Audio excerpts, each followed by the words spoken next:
What you say? That you only meant well, cause you did. What you say? Jason Derulo. That is all for the best, because it is. I was so wrong for so long, only trying to please myself. Girl, I was caught up in her lust when I don't really want no one else. So no, I know I should have treated you better, but me and you were meant to last forever.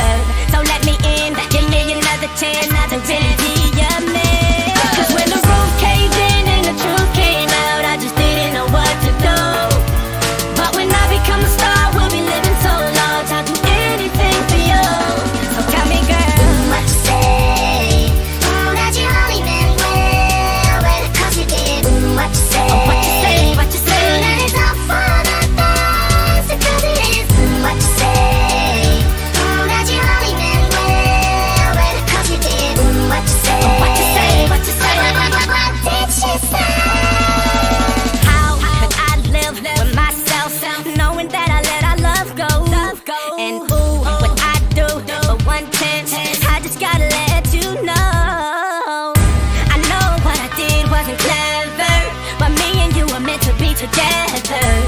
So let me in, give me another chance to really be your man. Cause when the roof caved in and the truth came out, I just didn't know what to do. But when I become a star, we'll be living so large, I'll do anything for you. So tell me, girl, what you say? That you only meant well, cause you did. What you say? What you say? What you say? That it's all for the best, because it is. What you say? That you only meant well, cause you did. What you say? What you say? What you say? What did she say? Girl, tell me what you say. I don't want you to leave me, though you caught me cheating. Tell me what you say. I really need you in my life, cause things ain't right, girl. Tell me what you say. I don't want you to leave me, though you caught me cheating. Tell me what you say. I really need you in my life, cause things ain't right. Cause when the roof caved in and the truth came out, I just didn't know what to do. But when I become a star, we'll be living so large, I'll do anything for you. So baby, what you say? What you say? That you only meant well, cause you did. What you say? What you say? What you say? That it's all for the best, oh well, of course it is. What you say? That you only meant well, cause you did. What you say? What you say? What you say? What did she say? Beluga Heights. What did she say? What you say? That you only meant well, cause you did. What you say? Jason Derulo. That is all for the best, because it is. I was so wrong for so long, only trying to please myself. Girl, I was caught up in her lust when I don't really want no one else. So no, I know I should have treated you better, but me and you were meant to last forever. So let me in, give me another chance to really be your man. Cause when the roof caved in and the truth came out, I just didn't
cause you did what you said. Jason Derulo.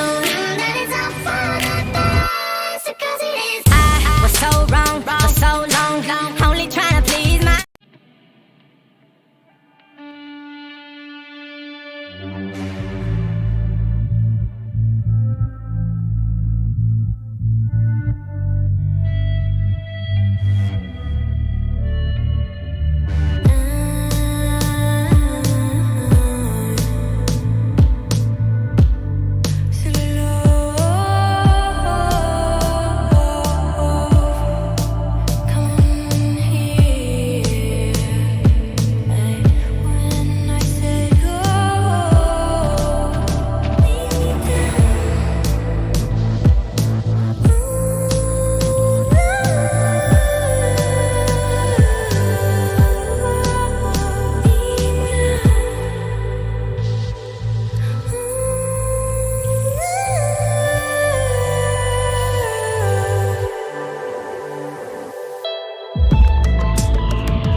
Let me see balloons in the chat.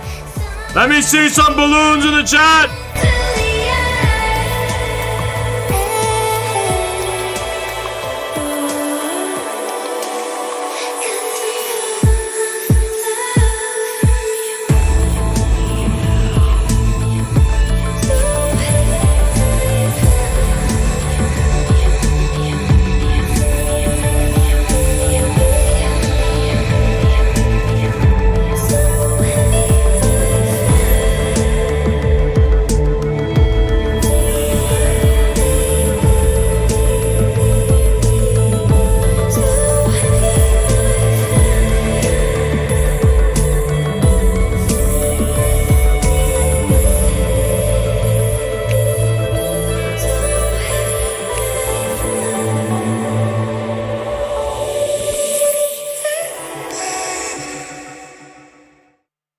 The balloon has fallen! No! How could this happen? How could this happen? You know,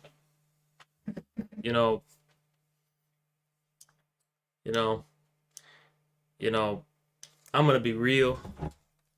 I'm sick of the bullshit.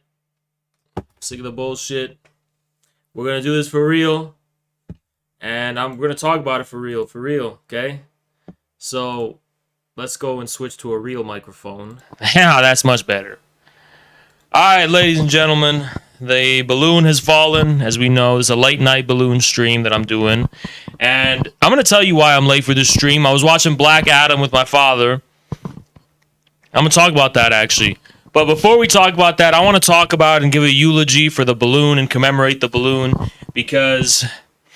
everybody thinks this balloon thing is not a big deal, and you think it's just a joke, and you're just going, oh, it's just a balloon, who cares? I don't think it's just a balloon, actually. I think that balloon was an omen. That balloon was a sign. Because we are sitting here in America, and we have no hope. We have politicians who don't give a fuck about us. We have this degrowth agenda. There's no sense of a future. There's no sense of purpose. There's no sense of meaning anymore, and we're just kind of rotting away here in America, waiting for a sign, waiting for something to happen that'll be our calling. What's it gonna take? What's it gonna take for the working people of this country to rise up? What's it gonna take for a real communist movement in this country to take off? What's it gonna take? We're sitting here, we're waiting, and we're waiting. Thank you so much, Jana. We're waiting. And then out from the horizon in the beautiful blue sky, there I see an industrial policy. There I see the future. There I see a world of science fiction. There I see a wandering earth searching for its destination. And I look into that beautiful blue sky, and there floats the balloon. Yes, ladies and gentlemen, the balloon. The balloon was a comrade. The balloon was a gorilla. The balloon was a mecha tanky. It was a sign. The balloon flew over our country, and it was an innocent balloon. It wasn't hurting anyone. It wasn't doing anything wrong. It was a scientific balloon for meteorology. It wasn't hurting anyone. It was just exposing the raw power of technology. It was a glorification of Chinese technology from the future. It was a Promethean gesture by the Chinese showing us ignorant, backward Americans the potential we have, but we refuse to tap into. Here we sit, all these news cycles, all this bullshit, all this degeneracy, all this depravity here in America. We sit here. And then this glorification, this testament, this monument to humanity. The French sent us the Statue of Liberty. But the Chinese sent us light. They sent us technology. They sent us true science. They sent us hope. The French sent us a stone statue. The Chinese sent us an unprecedented use of technology. Jackson's calling me. Jackson, you're on stream. I'm on stream. We're streaming right now. Everyone can hear you. What's up? All right, I'll mute it. One moment, guys. This is an emergency.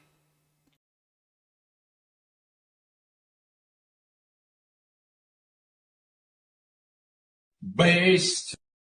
The US pilot probably feels like a tough guy shooting at a defenseless balloon.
All right, so Jackson's got some crazy news, but I can't announce it because it's secret. But it's pretty crazy. It's like, wow, crazy shit going on, crazy things going on, crazy things going on, right? Incredible things, brilliant things.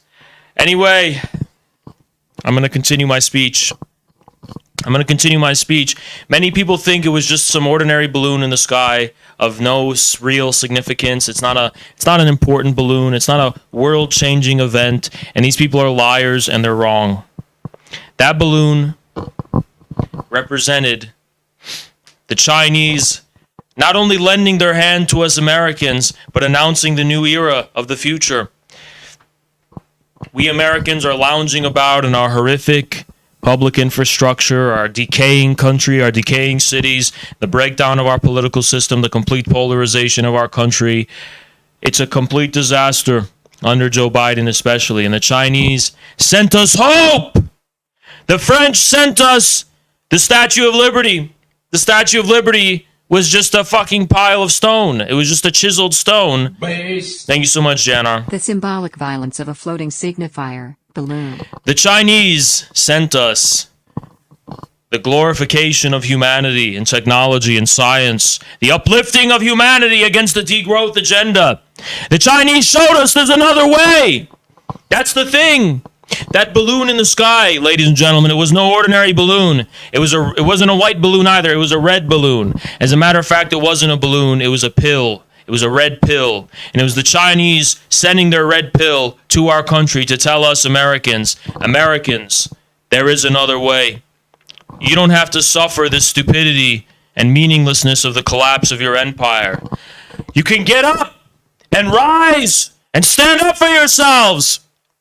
Stand up, working people of America. That's what the balloon meant. The balloon was a calling. It was a sign. That balloon didn't just come from nowhere. It was an omen from the heavens itself. The balloon was an omen from the heavens itself. And Biden shot it down. And in shooting that balloon, he shot our hopes. He shot our dreams. He said it was a spy balloon. It wasn't a spy balloon. It wasn't a spy balloon. It was like the trains of the Russian Civil War that spread the revolutionary message to the countryside. Those revolutionary trains that brought the slogans and the music to those illiterate peasants. Thank you so much, Alexander. Oh my gosh, base China. I'm giga red pilled now. I wanna talk about this balloon because I don't think it's being given its proper respect. I'm gonna explain what that balloon was. I'm gonna explain what that balloon really was.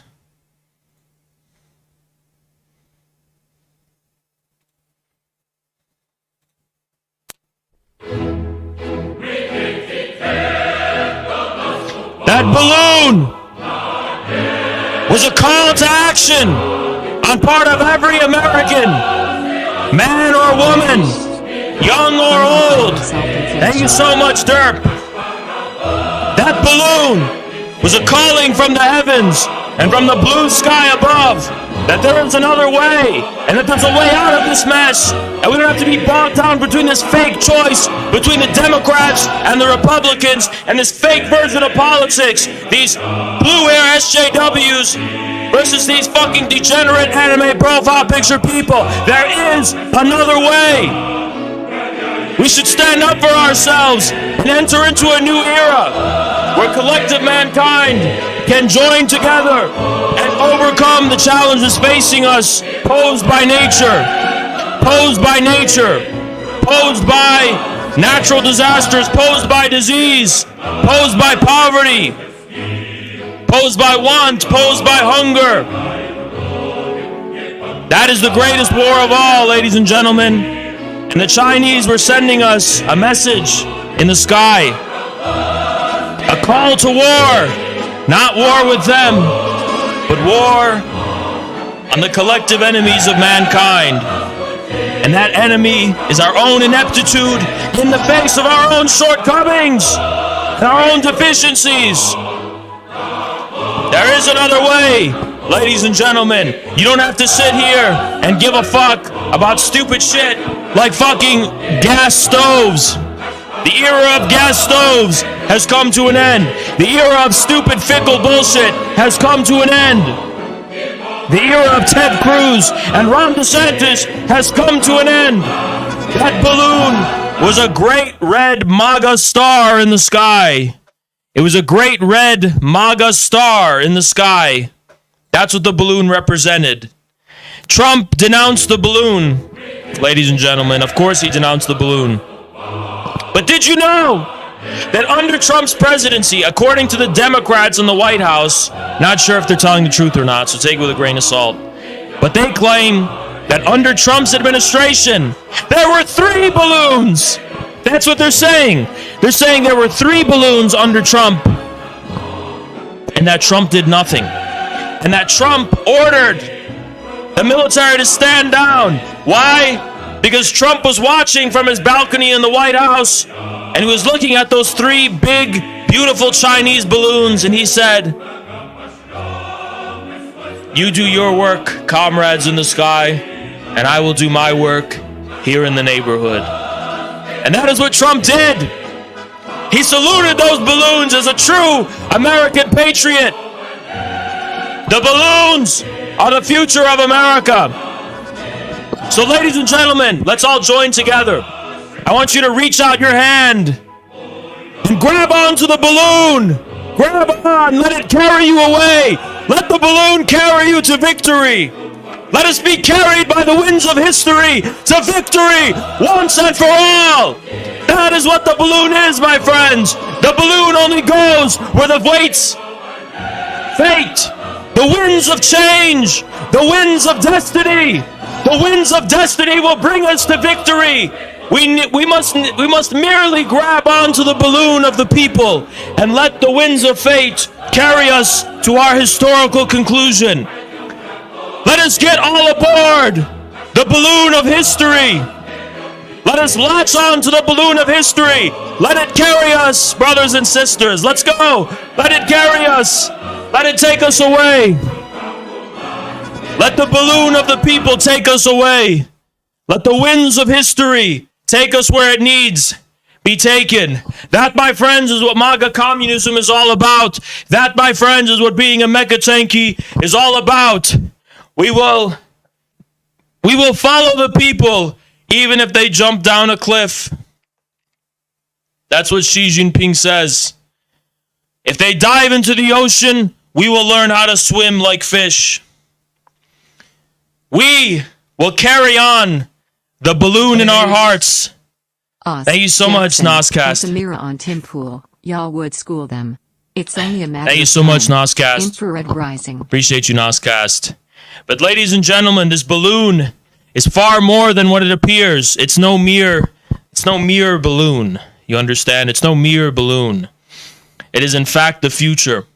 It is the future of politics in this country.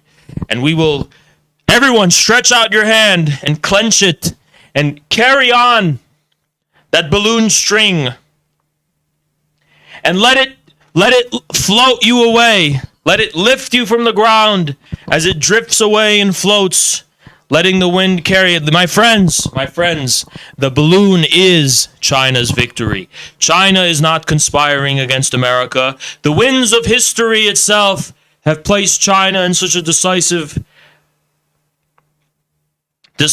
and world historical place. China has ascended to the premier power of the world because it is the will of fate itself. And yet we blame it on a conspiracy. No, my friends, it is the wind that carried China to where it is now. And resisting that would be akin to resisting the will of God. It would be akin to resisting the judgment God has bestowed upon mankind as a whole. China is the future, ladies and gentlemen, and the best thing we can do as American patriots is learn from them and uplift our own people as they've uplifted themselves, because we are under the yoke of a Wall Street and City of London ruling class that is rapidly disposed of the intention to annihilate us, to destroy us. A degrowth plan to take away our future and the future of our children. It doesn't have to be this way. In China, they own their homes there, 90% home ownership. We don't own our homes here, or we can't even pay for rent anymore. We can't even pay to live anywhere in this country. Everyone's in debt. It's a Babylon. It's a land of debt. It's a land of debt serfdom and debt slavery. And the balloon has come drifting in the sky to forgive us of our debts. Indeed, the balloon was a sign, an omen, if you will. And I would like to pay my respects and and eulogize for this balloon that the goddamn Democrats decided to shoot out of the sky unprovoked. The balloon had no defense mechanisms. They said an F-22 after it. Thank you so much, Hot Take. CCP balloon. The movement of history carries the toiling. Ladies and gentlemen, I want you to think heavenwards. deeply. I want you to think deeply about this balloon business. It's much deeper than you'd think. In the same way that this innocent, innocuous balloon that was just a weather thing or whatever was shot down by an F-22, unprovoked. Unprovoked. We are shooting down the signs given to us by history. History itself is laying at our feet, laying before us the signs of our preeminent victory, the sign of the triumph of humanity, the sign of our own liberation from the bondages of debt slavery. The balloon gives it to us, and we shoot it down, dismissing it as what? An evil thing, a nefarious thing? We are killing ourselves. It's an autoimmune response. We're attacking our own cells. The balloon didn't even come from China. It came from the garage of a man in Idaho. And it was labeled and smeared as a Chinese balloon. And China has assumed responsibility for it because why not? It may as well have come from China. May as well come from outer space, in fact. may as well have come from outer space, because China is an alien country. It's an alien place. It's, oh, China, that's all the way on the other side of the world, right? Well, my friends, nothing human is alien to me. So let's welcome and embrace and glorify the Chinese balloon as the coming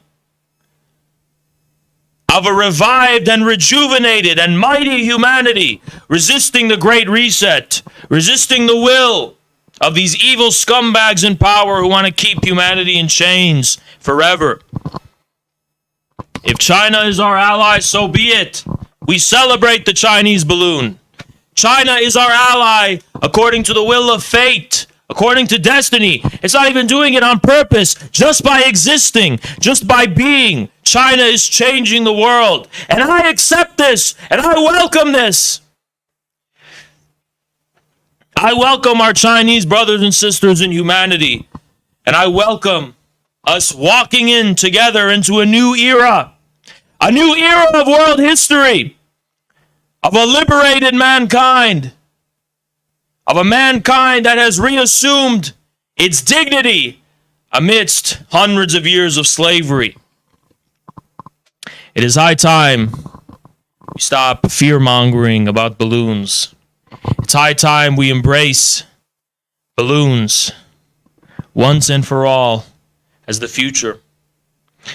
That balloon will be immortalized in the Mecha Tanky lore. We will build statues to the Chinese balloon. We will build statues to the Chinese balloon. Great statues. Statues that are hundreds of feet stretching into the sky. We should never forget the balloon. The balloon, my friends, was popped out of the sky. And I'll show you the disgusting thing Biden did. We can watch it together. And you can see this horrific tragedy yourself. You can see what they did. How dare they do this, these scumbags.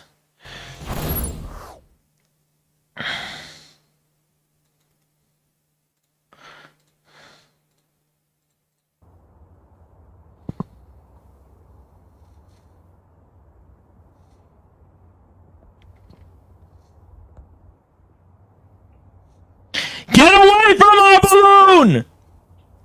No! No! No, it's this. We still have time. We could save you. We still have time to save the balloon, guys. No! Get away from it! No!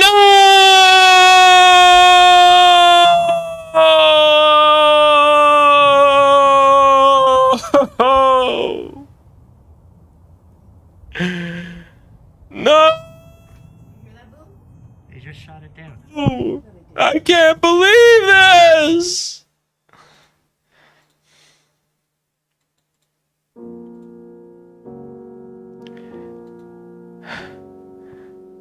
That balloon did nothing wrong. It was the most innocent balloon of all time.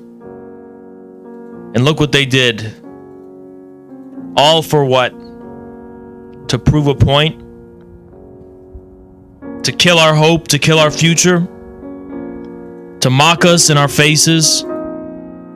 Any sign of a new vision for the future, any new hope for the future, any new vision of growth, any new vision of prosperity, of human flourishing must be shot down out of the sky. Our dreams must be shot down out of the sky. We can have none. We can have no dreams. We have to be enslaved by this status quo, by this morbid degrowth status quo, our rotting cities, our decaying futures, losses of jobs and livelihood for everyone. No more hope. Everyone's in debt. That's what happened. And they're keeping us in this prison. That balloon could have took us. That balloon could have taken us to the New Jerusalem. But we're stuck in Babylon. Because they shoot down every hope, every aspiring dream that ever manages to reach the surface of our collective consciousness. They shoot it down. They shoot it down, just like how every time there's a great new idea or a great new movement, they shoot it down. Just like how when Bernie Sanders had a movement, they had to shoot it down. I'm no China hawk, but we can't allow things to violate our airspace. Russia and China know this. Steven, we don't have any fucking airspace, that's the truth. I have to tell you, you're really scratching the surface. Brother, I don't want to be disrespectful. I'm really not trying to be. I'm just telling you straight. We don't have sovereignty in this country. We are slaves of the banks and of the Federal Reserve. We are slaves of the capitalist ruling class and the Bill Gates, Soros, elites. I mean, there's nothing. What airspace do we even have? We don't have any airspace, brother. I'm telling you. We don't really have anything except our history and ourselves. This balloon was a welcome development, if you ask me. Listen.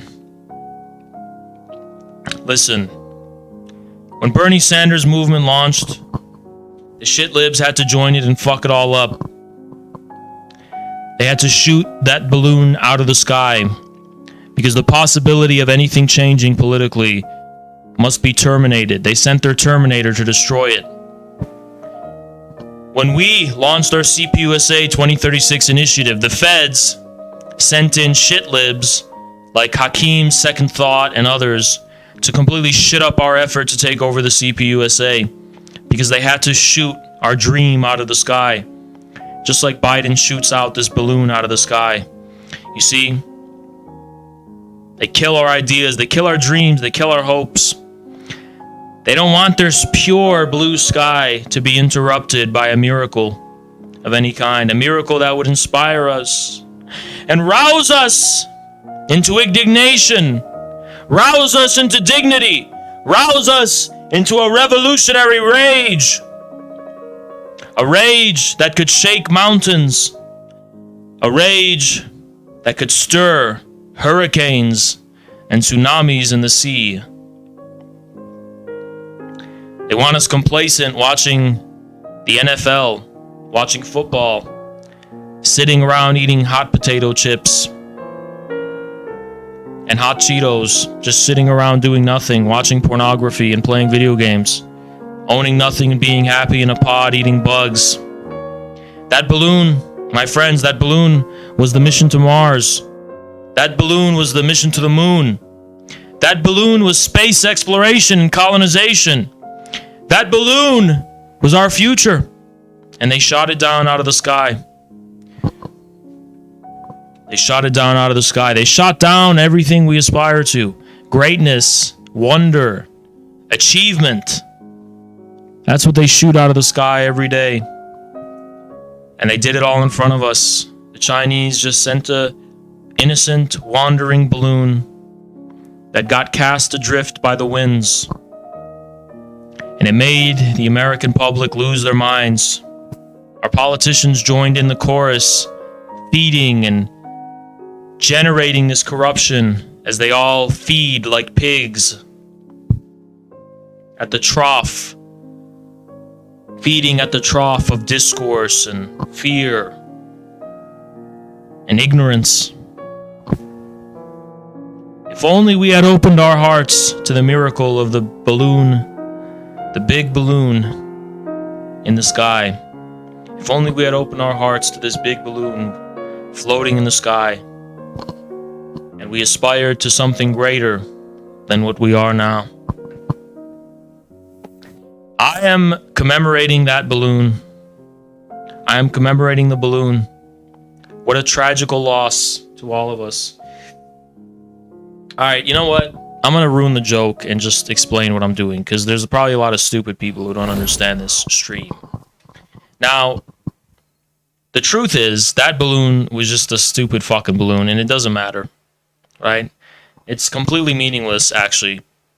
But what I'm doing is trying to make meaning out of it. I'm trying to use it as a device to generate some kind of meaning, right? I mean, really, and in fact, see, if you're dwelling in the realm of cold realism, I mean, yeah, the Chinese, there's just a white balloon in the sky that just didn't even fucking matter at all. And America lost its mind and just Biden shot it down to appease retards who fucking need that balloon shot out of the sky, or else they're going to lose their minds. So that's actually the truth, okay? But I just feel like you can't just tell people that something meaningless is meaningless. You gotta hijack that meaningfulness and make something beautiful out of it. And that's what I want to do here. I want to make something beautiful out of this balloon. And I want to make meaning out of it. And I want us to be the community on the internet, politically, that immortalizes this balloon as a political and ideological signifier that represents our ideology. So the balloon is now an immortalized symbol of infrared. And it's part of the Mecha Tanky lore. So everything I said before was actually true. The balloon wasn't bullshit, actually. The balloon is actually everything I said it was. It was a miracle. It was the second coming of humanism. That would be blasphemous if I said Jesus Christ. But the balloon heralds the end times. The balloon is a signifier. All that shit I said was true, actually. Let's stick with that, guys, because you know what? We're making meaning out of it. Why are we making meaning out of it? Because all of America decided to. All of America decided to just have a discourse over this fucking balloon and talk about this balloon. Balloon. Well, we are also going to talk about it, and we are entering the game, my friends. We are entering the game. The balloon will never pop in my heart. The balloon will never pop in my heart. The balloon will never pop in my heart. Americans, my fellow Americans, can you not see that this balloon... Thank you so much, Anonymous. Appreciate you. High. Get it? Cack. You know what, Anonymous?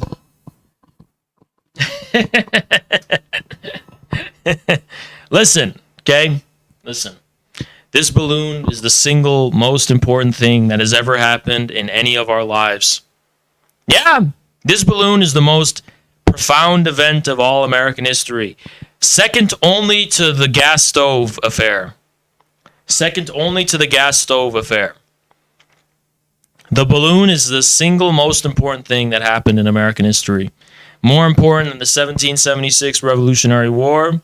More important than the Civil War, more important than the Civil Rights Movement, more important than 9/11, more important than anything that's ever happened in American history in terms of its historical significance. Even more important than Pearl Harbor, more important than World War I, more important than World War II, more important than the Vietnam War, more important than the counterculture, more important than the hippies, more important than Elvis Presley.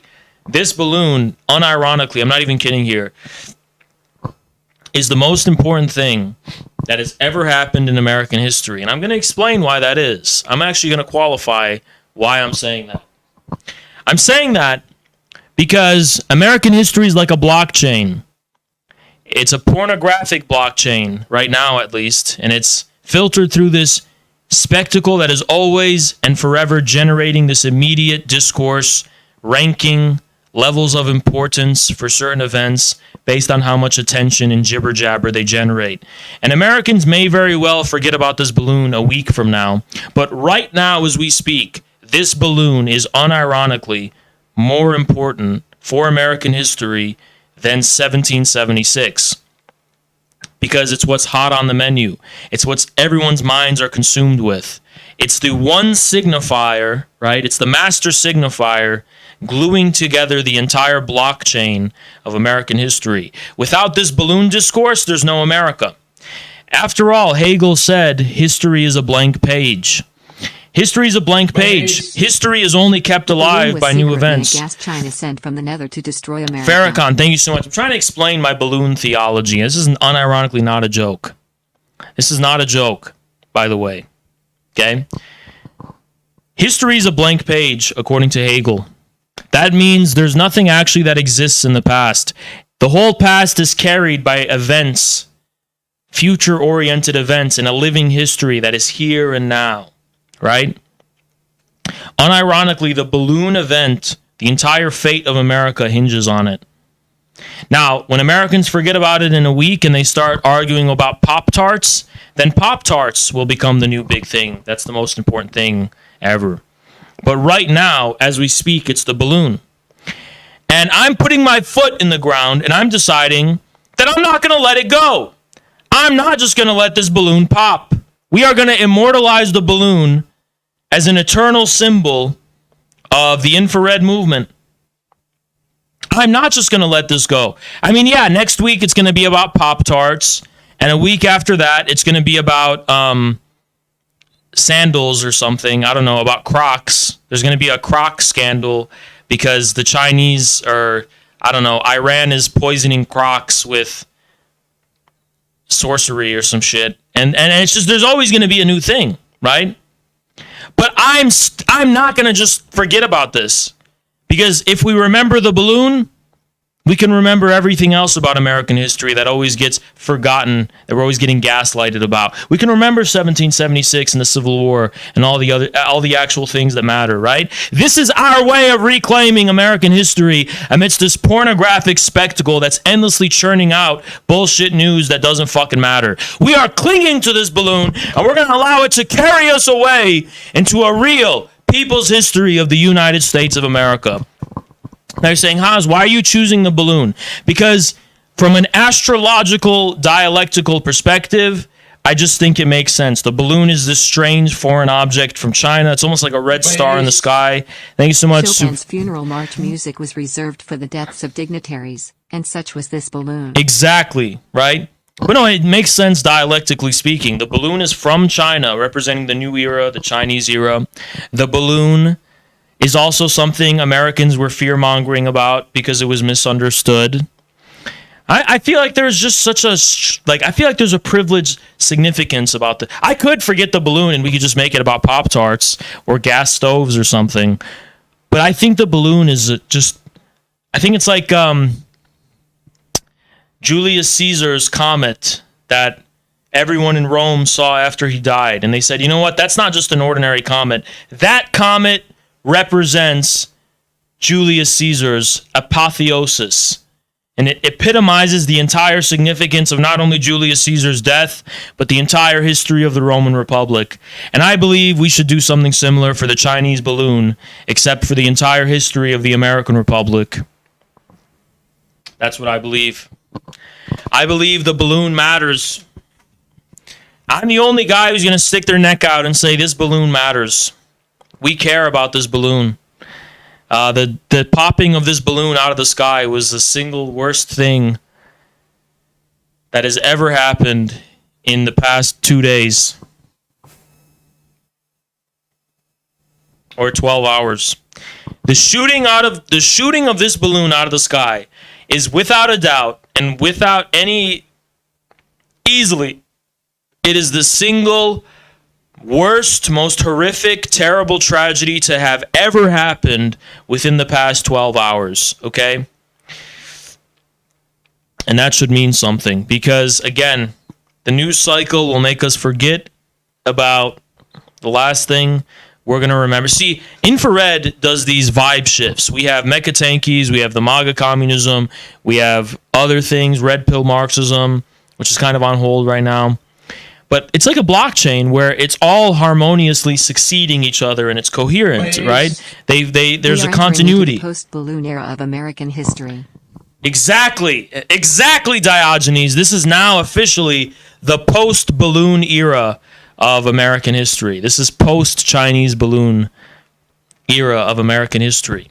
But what I'm trying to say here is that it's different when it comes to American news cycles. It's always a gaslighting where you're made to forget about the last thing.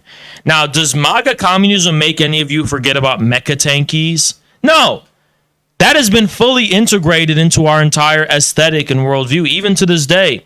Infrared art is mecha tanky aesthetically. We're still mecha tankies, right? We've just sublated it into something new, which is preserved at the same time it's gone beyond. But that's not what happens in American. Does the balloon remind you of gas stoves? Wasn't everyone talking about gas stoves a week ago? We forgot about that. Now we're talking about the balloon. You see, I'm sick of it.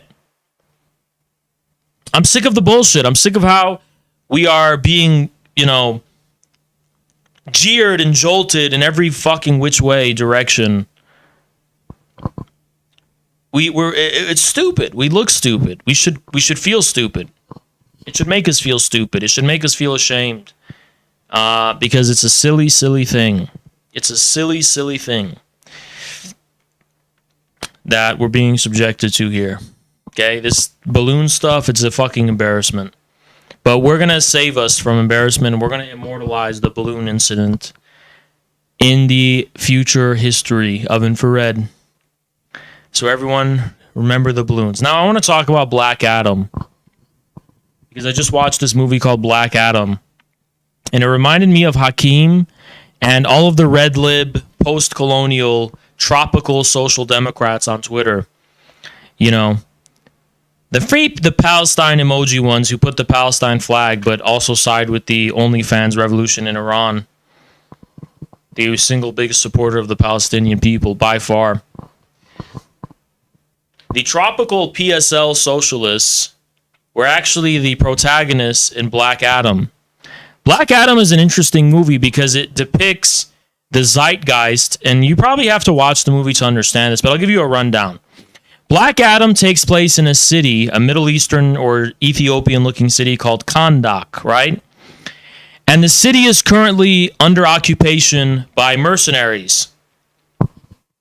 And there's a resistance group, and there's like a throwback kind of Layla Khalid, decolonial, Edward Said reading kind of group where there's the woman there, and they all have very kind of westernized mannerisms. They look like people on Twitter. You basically see these leftists on Twitter who have they like to virtue signal Che Guevara and the Black Panthers and Edward Said, and they pretend to like the PFLP and the Palestinians and all that kind of stuff, and then they like BLM. It's basically any Brooklyn, New York PSL style person. So they were depicted in this movie, and they want to liberate and decolonize Kandak, right? And this story depicts a very interesting dynamic, which I took note of. And I'm going to talk about Black Adam, and I'm going to talk about it kind of, this is going to be it's very similar to the Avatar 2 thing in terms of similar motifs, but it's different. I'm going to explain why. So this group of red lib, tropical social democrat socialists, which it's really trendy and it's really considered, trendy and sexy on Twitter, I guess, if you have the mind of an NPC and the taste of a person who can't keep up with the latest style just because you're completely enthralled by the current one, but in 10 years you're not going to be able to adapt to the new one, basically. Anyway, I'm not going to get into that. So it's a city occupied by these mercenaries, and then the kid is going up to one of these mercenaries. You go, "You're stealing our natural resources, and he said, you're a neo-imperialist who's stealing our natural resources, poisoning our clean water, and colonizing us." Some shit like that. That would get like 10,000 likes on Twitter, right? And what a woke movie. What a Fanonian kind of Marxist-Leninist, anti-imperialist message of the movie. You have a foreign mercenary force which came to Kandak to steal its natural resources in an imperialistic way, and the good guys are the anti-imperialists. So tell me why the CIA was siding with the anti-imperialists. Yeah. So Amanda Waller, who's in the DC films as like representing the CIA, whatever the intelligence agency, Amanda Waller basically uses superheroes or tries to control superheroes to serve the agenda of the globalist empire. And there's a team of people in the movie that are called the Justice Society. And the goal of the Justice Society is to, on behalf of Amanda Waller, preserve international stability. It's their stated goal. They're here to preserve international stability. And what's so interesting about the film is that the justice... So, okay, there's another element, right? So Black Adam is this ancient superhero, I guess. He's an anti-hero in a way, who's native to Kahndaq, right? And thousands of years ago, 5,000 years ago, he liberated the people of Kahndaq from these foreign invaders who looked like, Hittites or something, who enslaved the people of Kahndaq. And then Black Adam rose up and defeated them, and he basically became a hero of the people of Kahndaq, and he became part of their folklore. And even to this day, Kahndaq has a big statue to Black Adam, the liberator, right?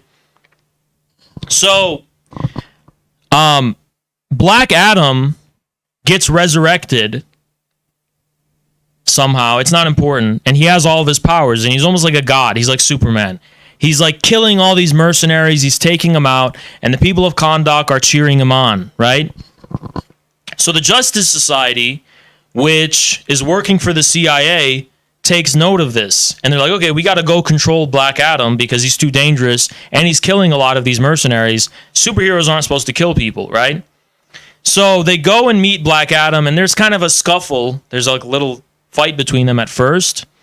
And the Kahndaq, the spicy Sakdem Hakim people were pretty much telling these CIA, British, American CIA, Justice Society people, the same talking points you hear from red lib MLs to liberals. Like, oh, you're not radical, you're not revolutionary enough. We want to kill people and you want to give them a fair trial. They're oppressing us. What right do you have to whatever, right? And that's what they're telling these liberals. And that's a dispute. But that's actually not the conflict of the story. So this place, Kahndaq, has a throne. It has a palace and a throne, right? And there's this ancient demonic crown which the evil king of Kahndaq, who enslaved everyone, wanted to wear and put on his head, and he basically would muster the powers of hell to have unlimited power or whatever, right?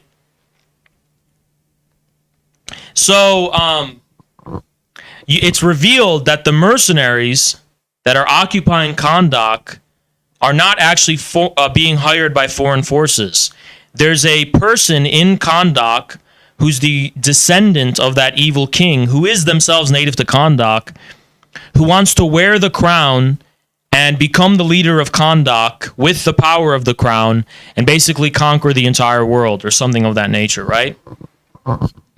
So when that villain comes back, Black Adam unites Black Adam, the revolutionary Hakim-watching tropical liberal resistance, and the Justice Society, which is literally like the CIA in the film, all band together and unite to fight against this evil king. So I was thinking about the film, and I watched it with my father, and he was also kind of confused about what the allegory is supposed to be. So I explained to him that it's kind of a throwback to current conflicts going on in the Middle East and the Horn of Africa, Syria and Ethiopia. In the case of Syria, it's pretty clear-cut that tyrannical Bashar al-Assad is getting Russian mercenaries, Wagner, to come and terrorize the Syrian people, and the CIA needs to help the resistance to fight Bashar and the Russians out. And then the other case was Ethiopia, where Abiy Ahmed is fighting against the TPLF, and the CIA needs to help the TPLF overthrow Abiy Ahmed. Now, the mercenary angle is probably a direct reference to the Russians and Wagner specifically, because liberals have depicted it this way before. Like in the first Call of Duty Modern Warfare game, came out in 2019, it was the same thing, right? And also this idea, Russian mercenaries are in Africa propping up tyrannical regimes. And then the other one is that a lot of people neglected was, it's also a kind of throwback or a reference to Xinjiang, because there was also reports and claims that Blackwater mercenaries were being hired by the Chinese government to oppress the people of Xinjiang. So you can, it's a lot of things. The general theme is this idea that this vague, superficial academic critique of imperialism is being adopted by the globalists, the CIA globalists, and the American super imperialism, right? as a way to undermine sovereignty. Who wears that crown, the demonic crown? Xi Jinping wears the crown. Bashar al-Assad wears the crown. Abiy Ahmed wears the crown. Putin wears the crown. That crown represents a hard form of sovereignty. We want to exploit our own resources. We want to mine our own resources. We want to drill our own oil. We want to build up our own empires in our own countries, right? That's what the American imperialists fear. America doesn't want to invade countries to steal their resources. They don't want to do that. If they wanted to do that in the past, like in Vietnam, that's an outdated era of history. America's goal is just preserving its own monopolies, period. Preserving its own monopolies and rolling back production and growth. But it can't roll back production and growth unless it's also forcing potential competitors to do the same thing. So what's really interesting about Black Adam is it shows you that this ideology of new Brooklyn kind of spicy sock dem anti-imperialism is fully compatible with the ruling hegemonic ideology, the latest and greatest we're getting out of Hollywood. It's fully compatible, right? Black Adam, the protagonist, are precisely these Hakim kind of like academic, decolonial, anti-imperialist. I love the Black Panthers and Che Guevara. I mean, I like the Black Panthers and Che Guevara, but these people fetishize these third world global South revolutionaries, POC, as the epitome of realizing this kind of new globalist political agenda. Now, here's what I found disturbing about Black Adam. It kind of incorporates this older, radical leftist critique of liberal nonviolence, like the one that kind of comes from Malcolm X, and you see it throughout revolutionary history, but it kind of hijacks it in a really nefarious way, where it says, because by the end of the film, the Justice Society, which represents the CIA and the globalist liberal world order, pretty much kind of winks at Black Adam and goes, all right, we tend to not want to kill people extrajudicially, but we know that we have to do it sometimes. And when you have to do it, we'll look the other way. Do your thing, right? That's the conclusion of the film. And that's what I think is a parallel to Avatar, is this newfound glorification of extra legal violence that we're seeing. Avatar, when the whale hunter, oh, you're a whale hunter, and he gets his arm chopped off, and we're all supposed to clap, and then these people are just getting killed pretty brutally. And then now in Black Adam, it's similar. People are just getting killed, and as the audience, you're supposed to cheer for that. But if you remember 20 years ago or 30 years ago, it was taboo for the heroes of a film to just kill people. It was always taboo. Unless it was like an edgy Rambo anti-hero. If you have a film that is trying to depict moral high ground and is trying to depict the representation of morality and the good guys, and it's aestheticizing the values of your society, the hero is never supposed to kill. I know there's movie action films, and that's different. Action films are about explosions and seeing cool shit. I'm not talking about action films. There's always been killing in those. But in hero films, right, where the protagonist is the good guy, I know Black Adam's supposed to be an anti-hero, but it's this kind of strange relationship between the anti-hero and the actual heroes that I find kind of disturbing, right? The hero doesn't ever kill, period. You guys ever watch these movies where at the end of the film they have a gun, and then they have the gun at the enemy, and they're like, oh, I'm going to keep talking about this, by the way, because I have another example of this. And they're like, I want to kill you so bad, but it's the wrong thing to do. And they put down their gun and they don't kill. That kind of hesitation is basically representing normal, liberal, due process, morality of procedures, and so on and so forth. But strangely, in Hollywood films that I have seen, it seems like that kind of ethic is being suspended. The example was Venom. Thank you so much, Chris Moak. That old British sorcerer guy gave the film away. Yeah, he did. Thank you, Chris. By the way, it's a great film. I recommend watching it. It's just fun to watch. I watched it with my dad. I had a good time watching it. But In Venom, it was the same thing. In Venom, he just outright kills the fucking guy. And I know Venom's also an anti-hero, but you also saw it in Avatar 2, and I think someone mentioned Spider-Man. So, we are witnessing a change in sentiment and ideology and aesthetics away from the kind of liberal due process mentality. But what I find obscene is not that we're transitioning to a revolutionary aesthetic of cold justice, because we're not.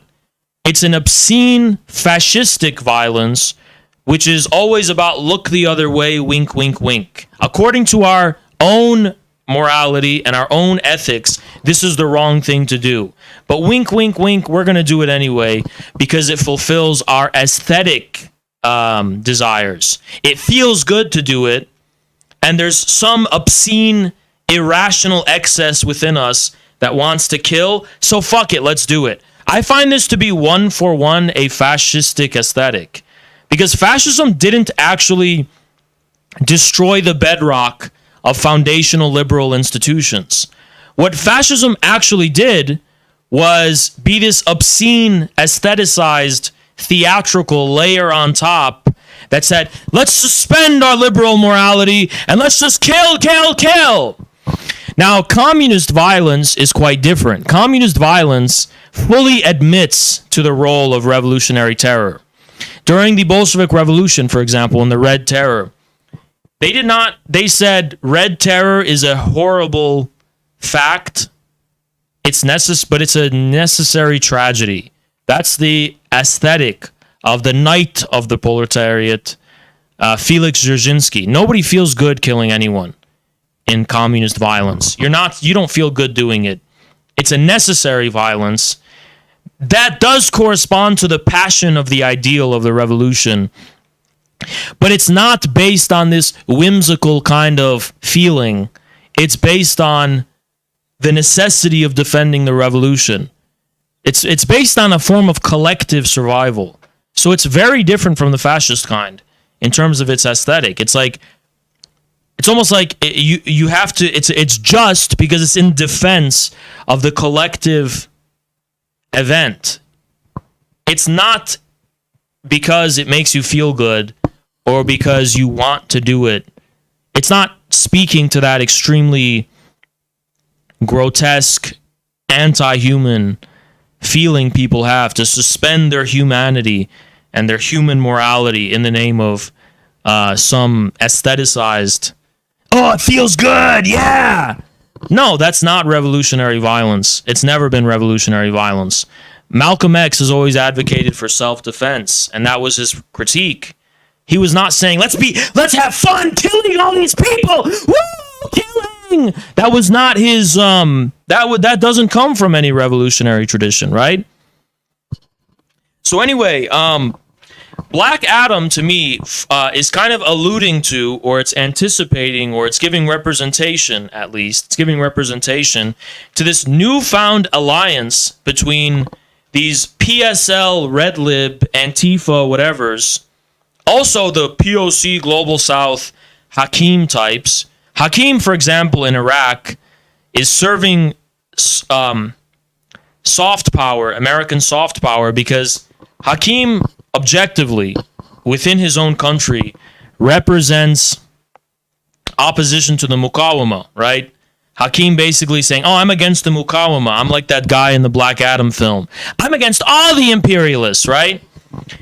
And this is also a very prevalent kind of thing in Latin America, where, I mean, you're agreeing with the soft power and hard power aims of American imperialism, but you have a slight degree of autonomy where you're not directly a shill, like directly, but you're aestheticizing your servility to American imperialism in the form of this anti-imperialist posturing. So, for example, take Petro or Boric.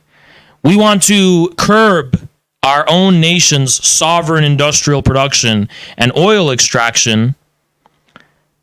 We're going to couch this in anti-imperialist language, but objectively speaking, it serves the interests of U.S. imperialism.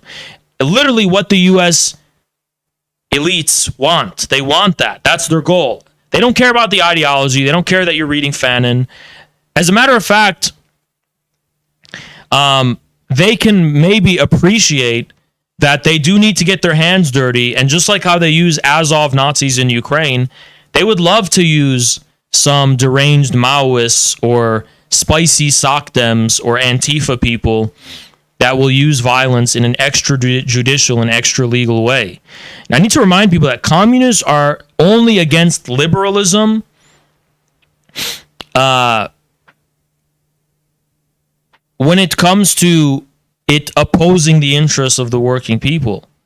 But in terms of things like due process and constitutional rights, we defend those because we don't want the bourgeoisie to abuse political power in an outright fascist dictatorship. And that's been a standard line throughout for communists forever. We're supposed to take the best things that came from real classical liberalism, but we're not supposed to say, oh yes, so due process is a bunch of bourgeois formalist bullshit. So let's give Joe Biden and let's give the CIA the right to just extrajudicially murder us with no due process. Well, that's an outright fascist dictatorship. Yeah, there was also the Kurdish angle. The people of Kandak are also the Kurds, right? That was kind of somewhat alluded to, I think, with the strong female lead character. I know in Call of Duty 2019 they did that as well. But it could also be a Layla Khalid, Brooklyn, red lib kind of like, I'm a decolonial, PSL, Friends, Fanon, whatever. Like that. It's very, very trendy. Believe it or not, it's extremely trendy in Brooklyn, New York, in New York in general. There's people like Flame of Liberation, for example.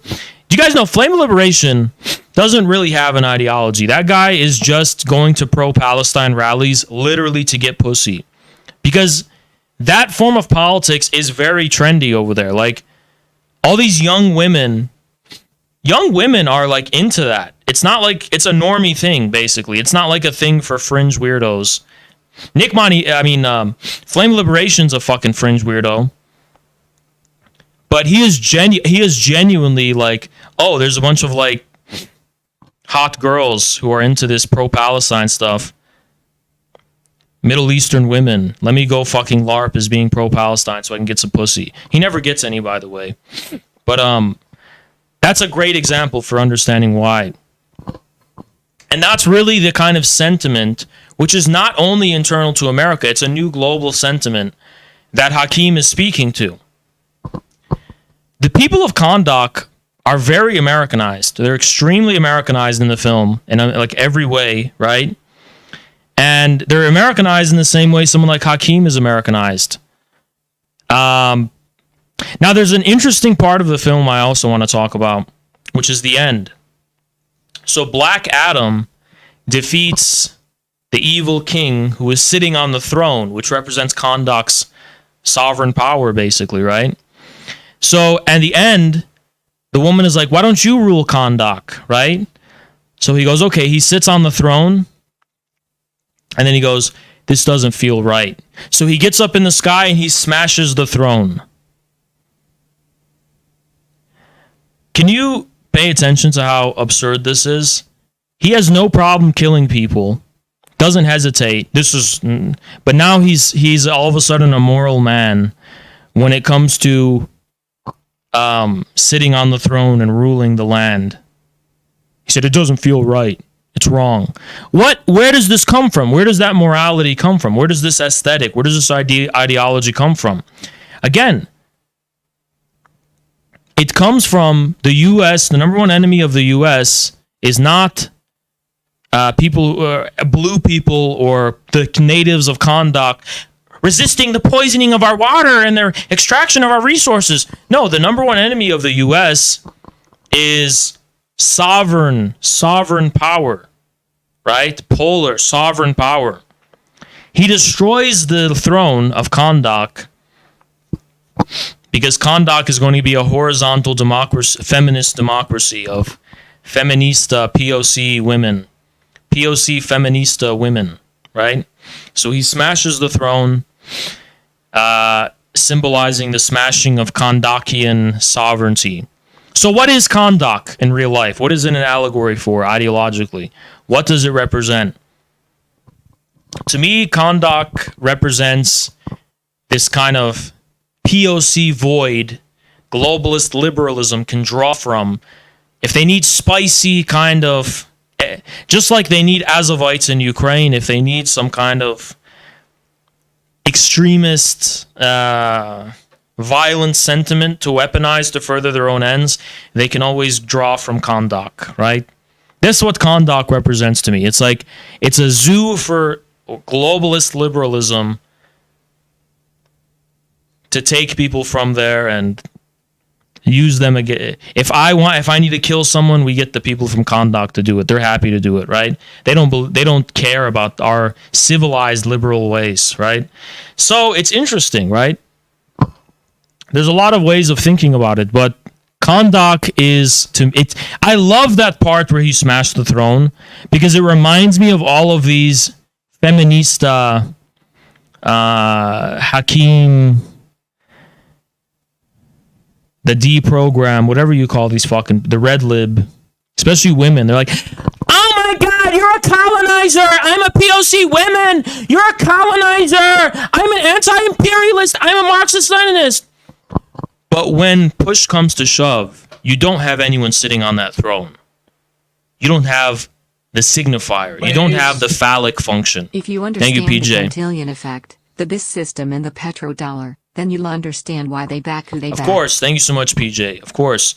But yeah, you're a feminista, anti-imperialist, Hakim watching, PSL, trendy woman living in Brooklyn. But you're just a screaming, raving, hysterical woman who probably has a white boyfriend. You don't believe in any form of sovereign representation of anti-imperialist power.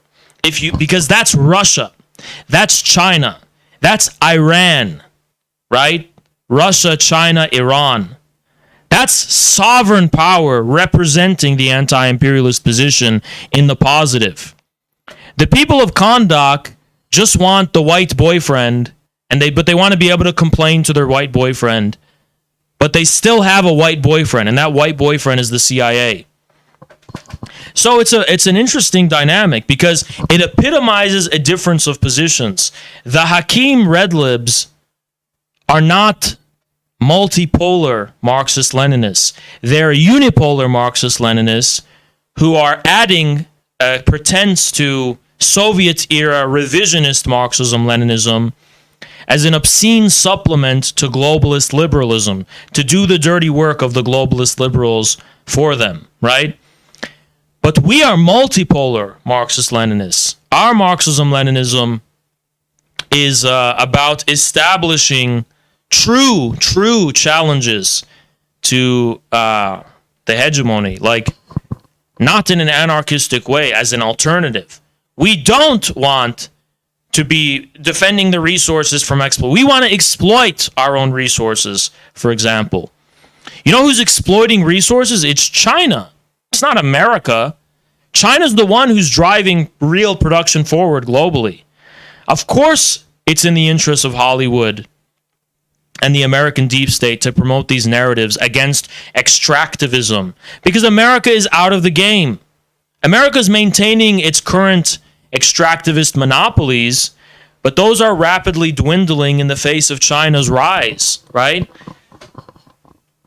Or they have intentions to do that, at least with their degrowth agenda. So that's why they're promoting this pseudo anti-imperialist narrative. It's not a critique of American imperialism. It's a critique of Russia and China. These anti-imperialists are saying, we need to defend Ukraine against Russian imperialism, or we need to defend Xinjiang and Africa and Latin America against Chinese imperialism. That's the sentiment it's speaking to, right? So you need to be very mindful of this. Zizek used to call it Hollywood Marxism.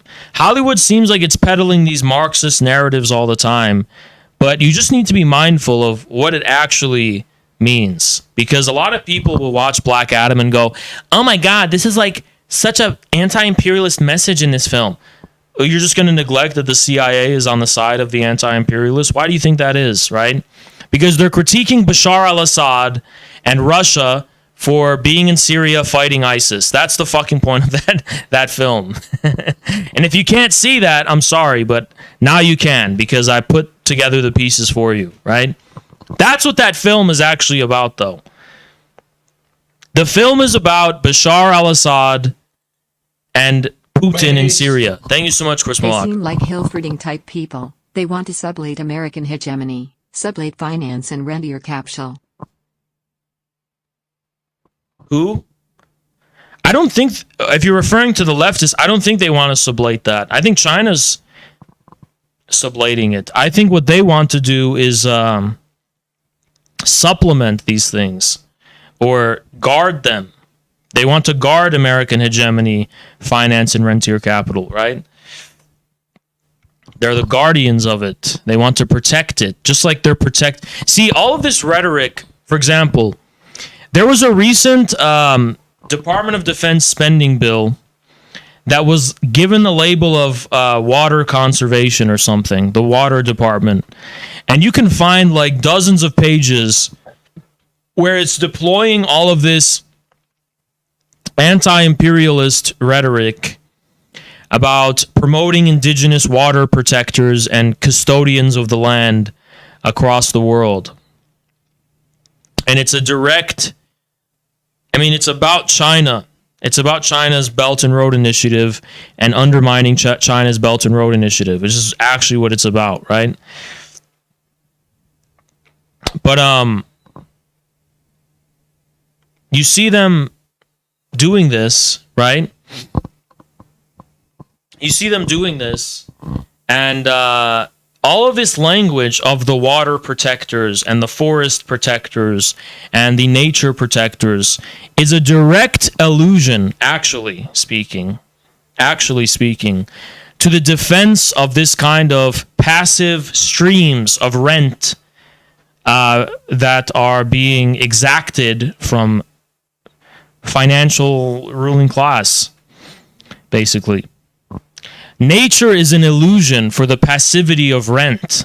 So whenever you see this narrative, the water protectors, they're not the water protectors, they're the rent protectors, right? They're defending the streams of passive revenue and rent that go to the ruling institutions of our society. Because I need to remind people of something. I am not talking about a fat guy with a top hat who's hoarding money. I am talking about parasitical institutions that thrive off of rent. So we have like this parasitical socialist institution thriving off of rent in order to enforce all of the progressive agendas that the Hakims and the leftists support. It's based on parasitical revenues of rent and fictitious capital. So water protection is really protecting rent, protecting the streams of rent.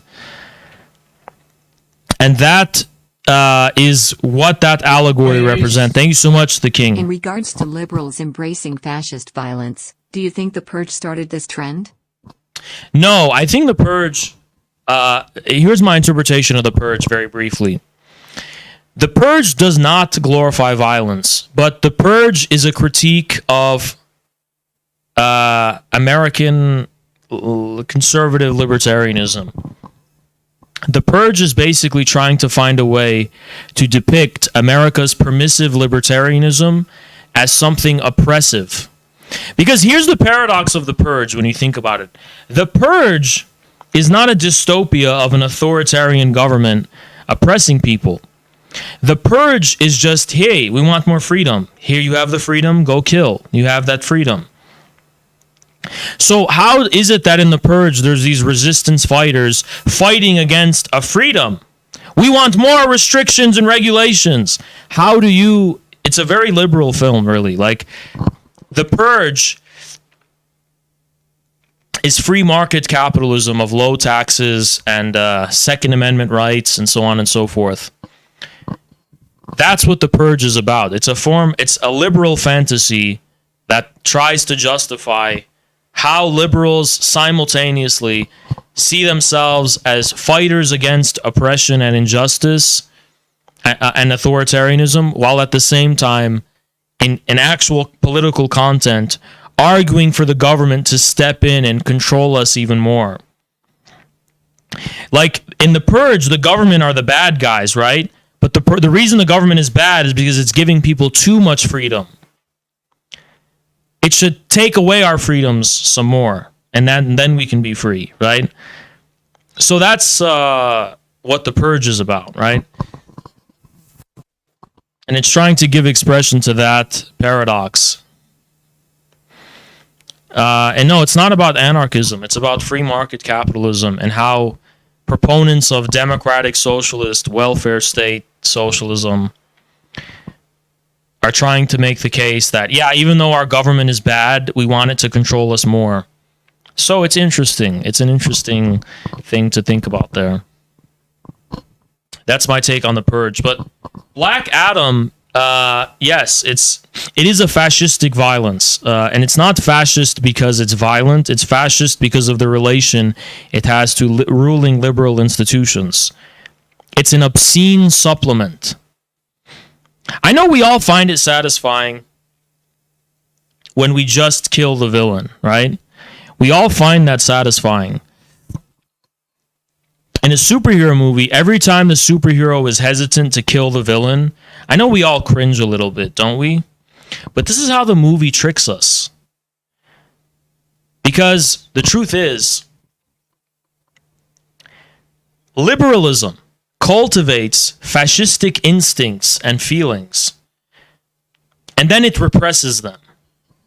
Liberalism makes Adolf Hitler sexy. It makes Nazism appealing and fascinating and sexy. Watch the fucking History Channel and see how much the History Channel makes Adolf Hitler the most interesting guy ever in history. John F. Kennedy said, I know history remembers Hitler only with hate, but soon he will be considered the most fascinating guy in the world. The Soviets did not have a similar fascination with Hitler. If you recall Molotov's memoirs, he said, upon meeting Hitler, he said, I just saw him as an extremely plain, ridiculous, and vain man. He didn't make an impression on Molotov. He was not hypnotized by the powers of Hitler. If you watch Stalin's speeches on the eve of the invasion by the Germans, Stalin says, Hitler is not this great, terrible guy the pseudo-intellectuals in Europe are making him out to be. So, that was always the Soviet position. The Soviet position was not, Hitler was a demon straight out of hell. It's just, we're unimpressed by Hitler. Hitler is just a stooge of aggressive, imperialist, financial capital, whatever, right? Anyway, Soviet communism ideologically was impervious to the spell of Hitlerism. But liberalism, specifically, always cultivates in us fascistic feelings only to repress them. So in the superhero film, you have a superhero who has invincibility, unlimited power, arbitrary exercise of power, and it's so nice to see them beating everyone up, whatever. And then right when there's this villain who they have the power to kill, they say, no, we're not going to do it. We all want them to kill the villain. But we don't stop and think about, why do we want him to kill the villain? We want the superhero to kill the villain because everything about this story and this film and these visuals and this setting and these themes has locked and loaded us into this direction. Now we just want to pull the trigger. But who loaded the gun for us? Of course, the filmmakers have loaded the gun for us. And we should think more about that instead of the pornographic mentality is all about unmediated, immediate, holding all absolute reality to the immediate sense of gratification, feeling, and sensibility. There's two types of senses, right? Let's call it conservative, true conservative sensibility is a holistic sensibility. So it says, I am making sense of this one thing as it fits within the continuum of an entire cosmological background. Cosmos just means the ordering of being. So, as it fits within this background of the order of the heavens, right? But then the pornographic brain confuses cosmological absolute truth with the immediate affect. You forget about context, forget about the background, forget about the things that lead you there. It's just this immediate thing to consume and then forget about, and then you're on to a new thing. And that's Destiny, for example, has a pornographic brain on the Ukraine conflict. Like President Sunday, for example. Most liberals, oh, Russia invaded Ukraine, Russia invaded Ukraine. You see the event, the news, Russia invaded Ukraine. But this sensibility is not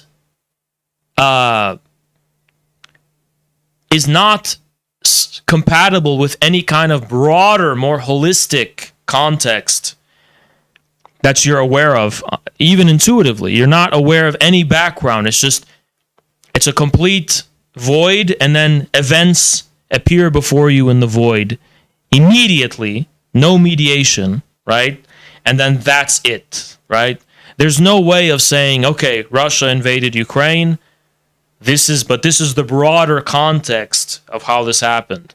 It's more like, this one thing happened, and then another thing will happen tomorrow, and then another thing will happen tomorrow, and then another thing will happen tomorrow, and there's no thread uniting history. There's no thread making sense of this continuity of events. So pornographic, let's call it pornographic aesthetics, are really about annihilating precedent. They're about annihilating context. They're about annihilating, in a sense, the past.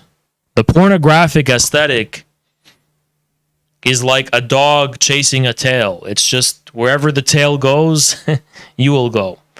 I don't care that I was here 2 weeks ago. I don't care that I was here 3 weeks ago. I'm chasing something new now. But this thing that I'm chasing is alienated from my past. Pornography is very similar, right? It's like a direct representation of the most immediate desire you have. And then it makes you forget about, for example, what kind of relationship prefigures the possibility of this sexual encounter. So you watch pornography and you're just thinking sex, sex, sex, sex, right? But in real life, when you actually have sex, that has to be prefigured by some kind of relationship. It could just be a one-night stand, right? It could be a one-night stand, sure.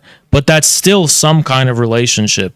You and another person have interacted in a way. You and another subject. So there's a history and a story there, right? Of some kind. But pornography tries to purify and distill the conclusion, annihilating the premise. I know porn films have stories and backstories, but those are just themselves supposed to play with your fantasy. In real life, it's not a fantasy ever, right? So,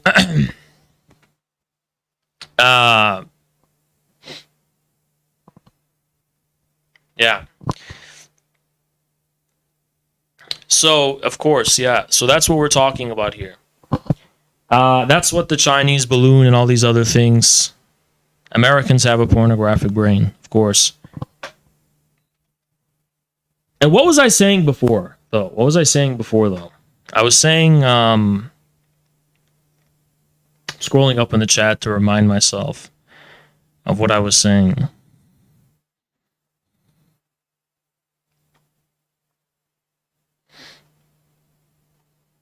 I forgot what I was saying. I think I lost track. Black Adam, I know, but what was I saying specifically that led me to this? Destroying the throne. Was that what I was on? Destroying the throne.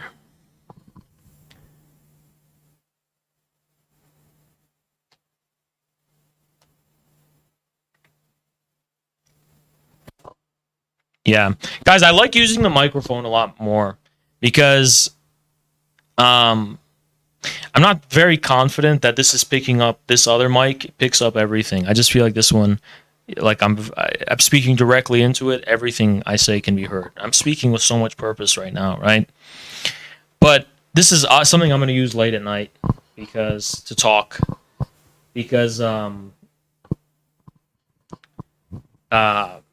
a chill vibe. We're in a chill atmosphere. It's a chill mood, right? But as I was saying, Hitler, of course, Hitler. Yeah, Hitler. That's what we were talking about, Hitler. Anyway, why we want the hero to kill the villain. That's what we were talking about. I remember now. The truth is, though, why is that a false feeling that, I just want the satisfaction of having them killed? Because I see a lot of leftists do the same when it came to the Romanovs.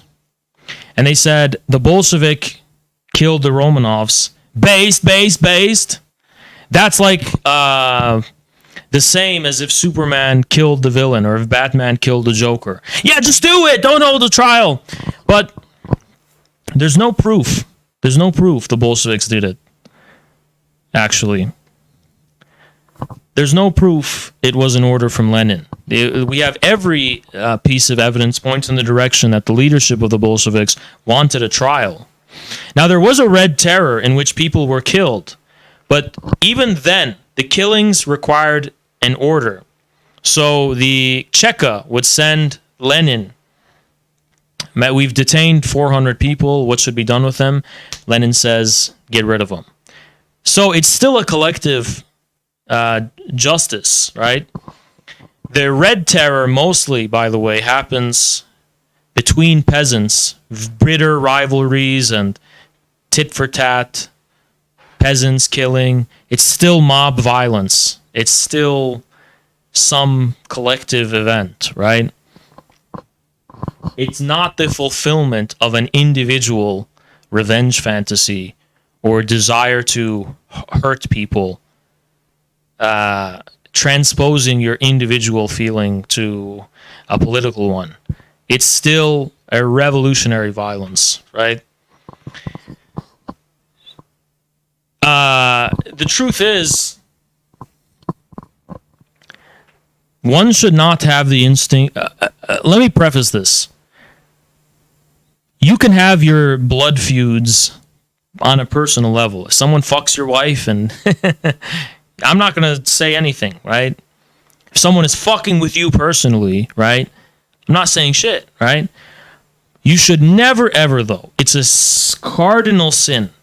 In the name of a socially relevant or politically motivated purpose, there should never be a politically motivated reason you should want to kill anyone, and as an individual. You should never say, I have this political ideology, this person is harming the world, I want to just go kill them. No. This is a disgusting and fascistic impulse.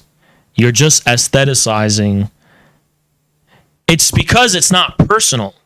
If it was just personal and this person did something to you personally, directly, whatever, right? It's not fascist, of course not. But if it's in the name of a political sentiment or an ideological sentiment, it is fascist, 100,000%. That was not the communist way. I'm sorry. Even in the most chaotic times of terror, it was always a village. It was always a mob that was angry. It was always a village that was angry. It was always, when during the killing of landlords that happened in the early rule of the Chinese communists, that was peasants as a collective, villages. It wasn't just a guy who's a cat boy on Twitter who decided they were angry with ideology one day. Now, the closest thing you might get to is the Cultural Revolution. But the Red Guards' violence sometimes became killing. But that was considered very excessive. Usually it was public humiliation and beatings, right? That is not a time that is remembered particularly with any particular fondness in today's China, by the way. It was considered a disastrous and dangerous, chaotic time. Even if you can recognize there were good things that happened too, mainly it was probably a pretty bad time. Right?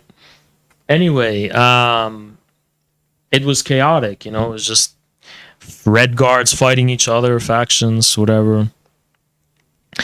But it has nothing to do with revolutionary violence to want to kill people. None at all. If you want to kill people, you are not a revolutionary. That's not revolutionary violence. If the passion of a mob in a revolutionary time leads to someone getting killed, you can say it's tragic. You can say whatever, but that's not the same thing as you wanting to aestheticize a fantasy scenario of you directly killing someone. That is completely monstrosity, right? That is completely disgusting. That makes you an anti-human psychopath, period, right? Period. Point blank and period.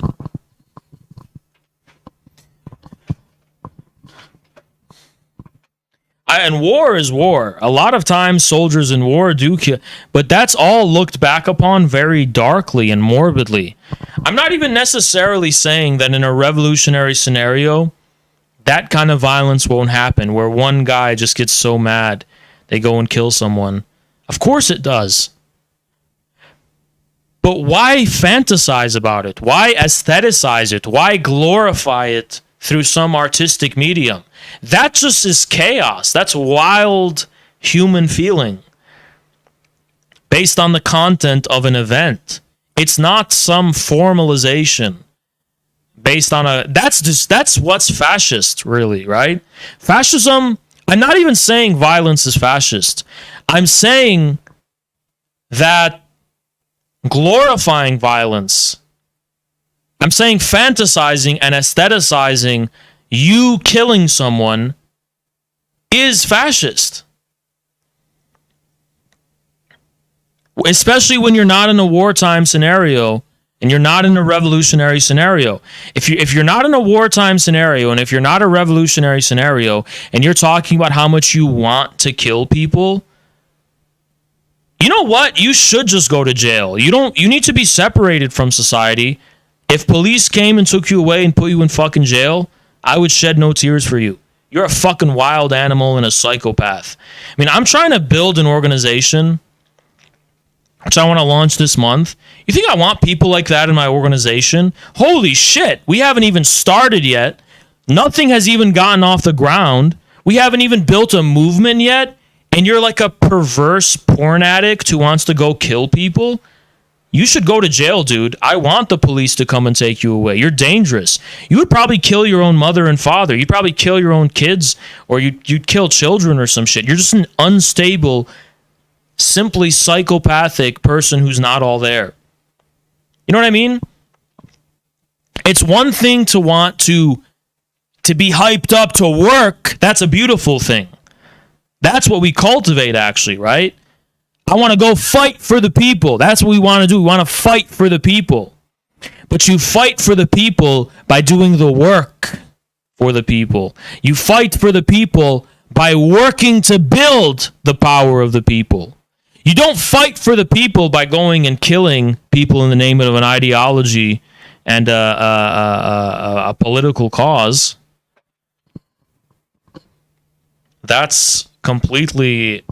Lenin fervently denounced all anarchistic terror and adventurism, and that was never disputed. Now, here's the difference, right? Lenin also ordered bank robberies where, yeah, some people did get killed. Collateral damage. Lenin was not particularly sentimental about it, and, but it's not like they were aestheticizing and glorifying that. It's just a byproduct of the revolutionary violence, right? They weren't trying to go kill people. Thank you so much, PJ. Appreciate you. If and when the revolution happens, it will require relatively little bloodshed. Think Jan 6 but not peaceful. Yeah, I think most of revolutionary violence comes from civil war, not from the event of actually taking power, but defending that power is where most of the violence actually comes from. So most revolutions, in theory, should just be completely peaceful. The problem is the aftermath of civil war. That makes it impossible for it to be peaceful, right?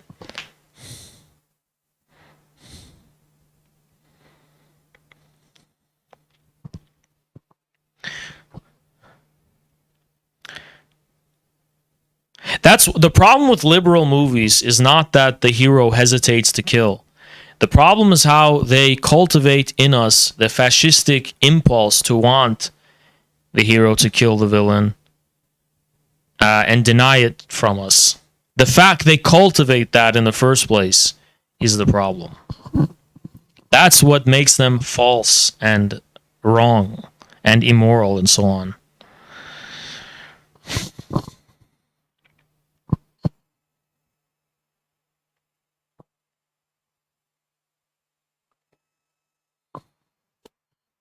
Thank you so much, Blackback. Appreciate It's a you. commandment from God.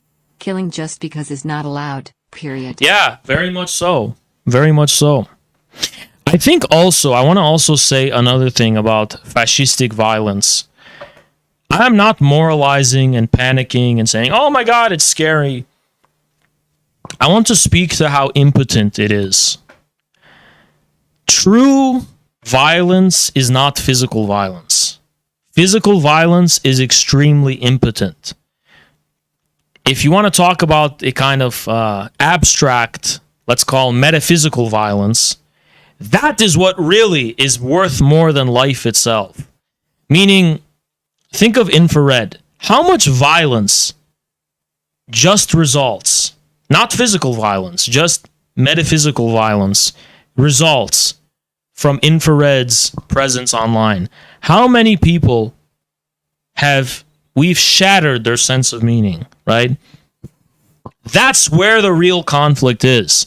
Symbolic violence is the real kind of violence. Real violence, real effective kind, is symbolic violence. It's not physical. Physical violence is something any psychopath with a bathtub and a hammer and a serial killer can do, tying people up. It's so revolutionary, right? No, it's not. It's an impotent expression. It's pure impotence because you're not able to change the system. Not only can't you change the system, you're not able to establish a subjectivity that is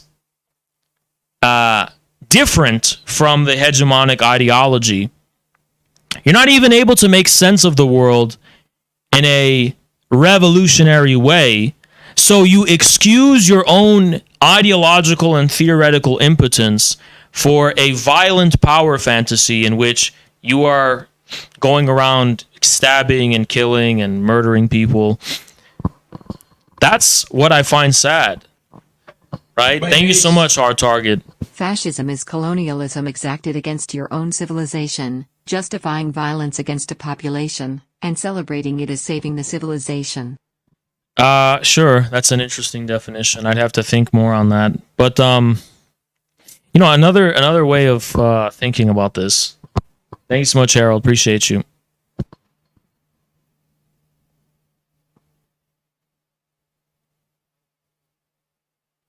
The Baron and Ray. No, I think Twitter's violence is extremely impotent. I'm going to give you examples of this, actually.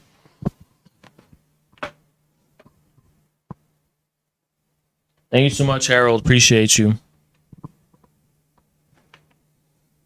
By the way.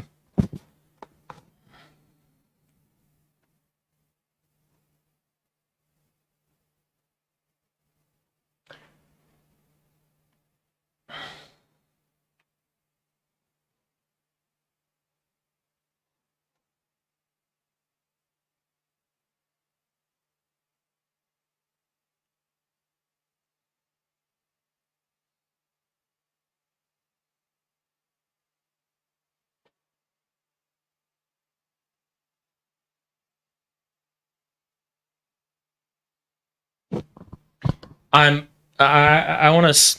God, why is it taking so fucking long? Base. Thank you so much, Harold. Appreciate If you you. want to see the bare and enraged face of true violence, just look at Twitter. Yeah, I don't see that as. I think that's impotence, right? I just see that as impotence. Let me speak more to that, actually. There are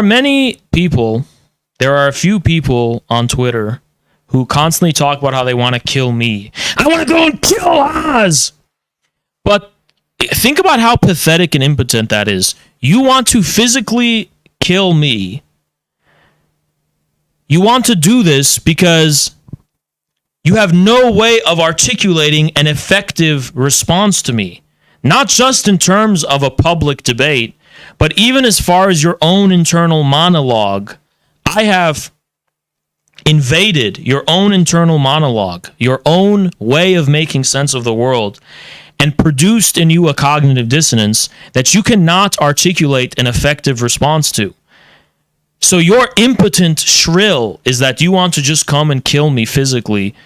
It's more embarrassing than if you want to run outside with your pants off and you wear heart-shaped briefs. It's extremely sad and pathetic, right?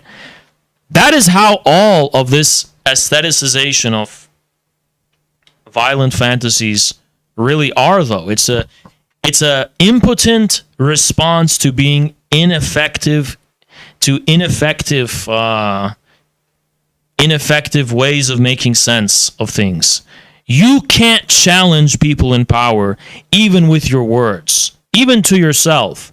The things you say are not enough for you to be confident in your ability to challenge those in power. So you just want a violent fantasy instead. If you can't speak words that overthrow the state, you can't actually overthrow the state. You guys understand the logic of this? Before you actually overthrow the state, thank you so much, Chris Morlock. Black shirt violence in terms of actual idealism taught that only realizing thought in action in the moment was real. Any thought outside of this, both before and after, was not valid or real. Exactly. Only thought in action in the moment was real. Yeah, that's pornography. That's precisely pornography, yes. No, you're so right. That's really the mentality. That's the pathology we're dealing with. It really is just like that, honestly, when you think about it. It works in that precise way. Thank you so much, AJ. Appreciate you. R.I.P. Comrade Balloon. I had disagreements with Comrade Balloon. His interpretations of theory were filled with hot air, an inflated sense of himself, floating off with his head in the clouds like Vosh. Based. Thank you so much, Chris I have M. to say you may not be the most real or accepted man, but you are certainly the most real mother ever, and nobody can deny that. Thank you so much, Chris M. Appreciate you. Listen, guys. This impotence of being able to articulate an effective dialogical response to those in power, it means before you can overthrow the actual state, you need to overthrow the state in the realm of symbolic, in the symbolic realm. You need to overthrow the state by means of the signifier. I'm not saying that there's no material reality that corresponds to. I'm saying you need to have a position that is true symbolically. Like, you need to represent truth in some kind of way. And that representation overthrows those in power first. And once you do that, only then will the real thing follow. So there are many communists who have, yes, Giovanni Gentile's actual idealist philosophy of first we should take up guns and go shoot people, and then we think about it later. No, that's adventurism. You need to scientifically articulate the material conditions first. Then everything will follow. First, you win, you overthrow the state symbolically first, and then the real one gets overthrown, not the reverse. You have to overthrow the state that is in your own mind. Based. Yes, in a sense. Thank you so much, have to Chrisam. overthrow the state that is your own mind. And obviously, it's not one or the other. It's a co-temporal process. It's co-temporal. Like, you do it at its praxis. While you're engaging in revolutionary praxis, you're also engaging in an internal jihad, the internal jihad of grounding and articulating a position of authentic truth. And they should build on each other and so on. But leftists have decided I'm not even saying you need to scientifically and intellectually justify yourself. I'm saying in terms of a deep level of deeper unconscious sensibility even on a vulgar level, you have a false position. Your position is unjustified, even on this vague sense of sensibilities and intuitions. Like, you have just said the world is unfair, so that gives me the right that I'm God and I can exact my revenge on everyone. Your position is false. It's false, not because you haven't figured out in quantum mechanics how to justify yourself. You have not even justified yourself, for example, in front of your father. A good rule of thumb, guys, actually is, can you speak to your own father and convince him?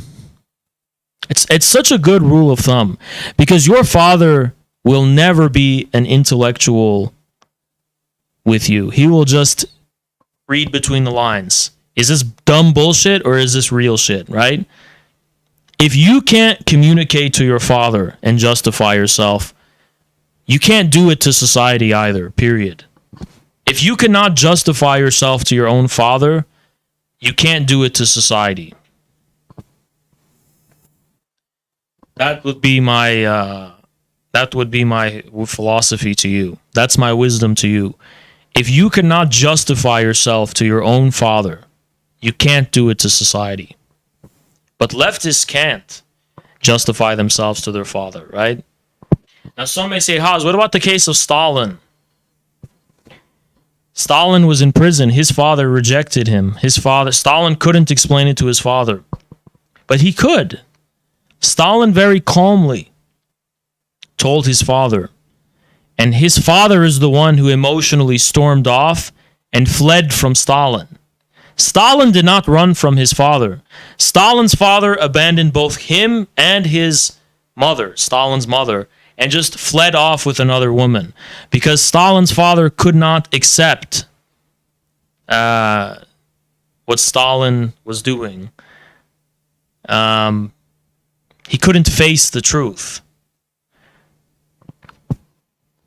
So that's what I mean. Stalin, yes, in a very composed and calm way, tried to explain when he was in prison, and his father just was outraged, right? But it wasn't Stalin who couldn't speak to his father. It was Stalin's father who couldn't face his own son.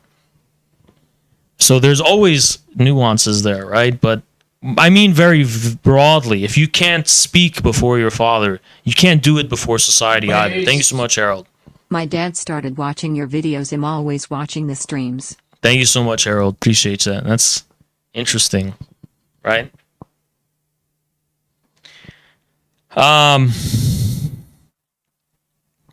That's a good rule of thumb, though, to have.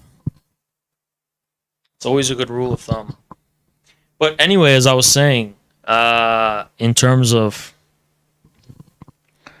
real, authentic, you want to call it violence? We're not talking about physical violence. We're talking about,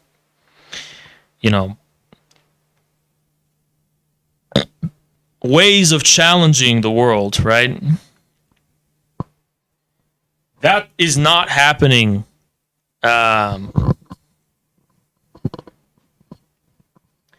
If all you have is physical violence, you're just a monster, period, right? A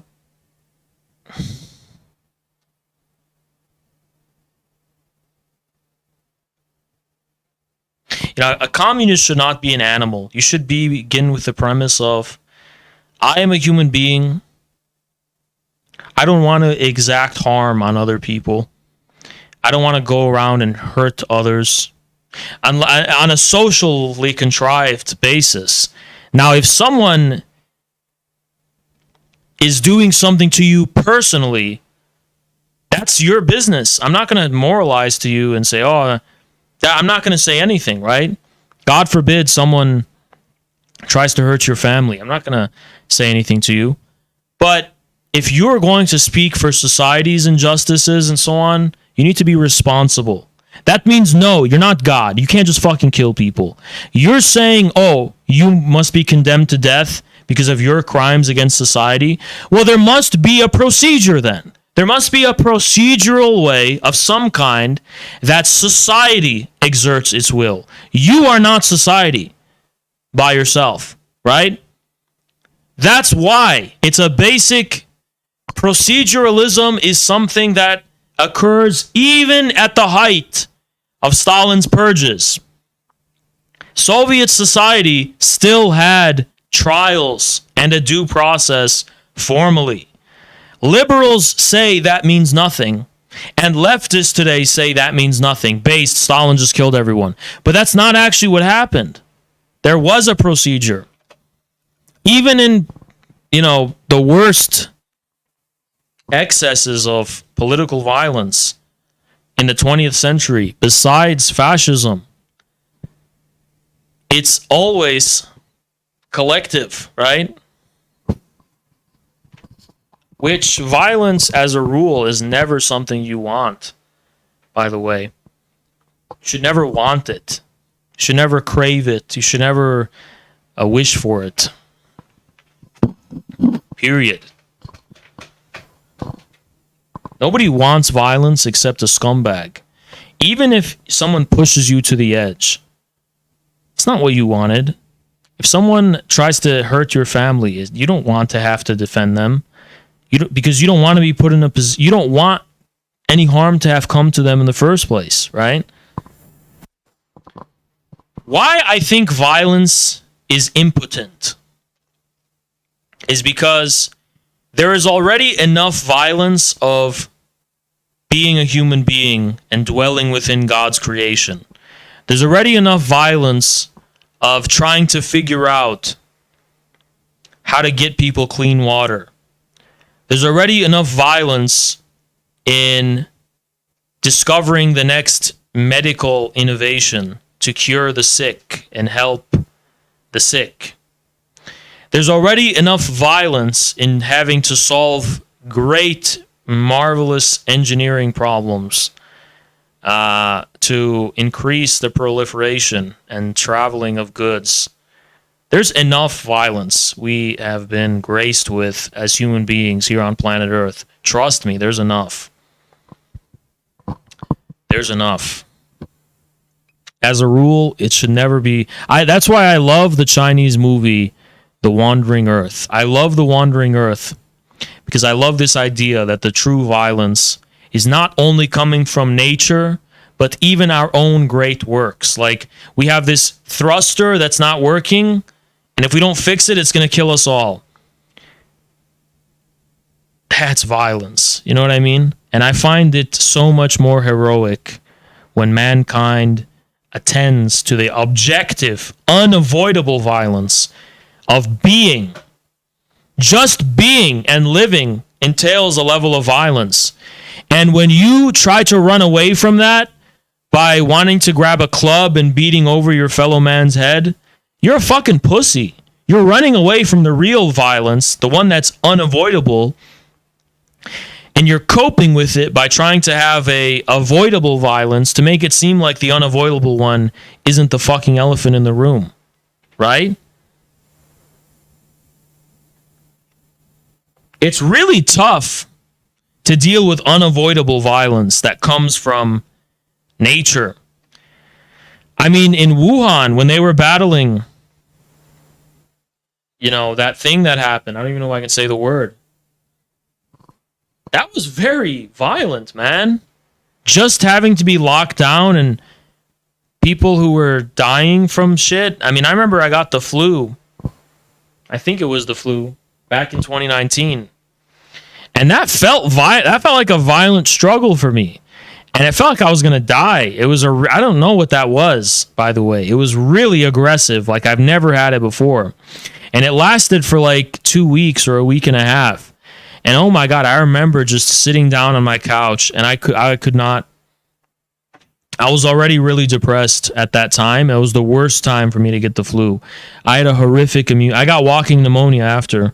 I had the worst immune system because I was so fucking depressed already. And I just was sitting there and I was like, holy shit, this is just unavoidable violence, right?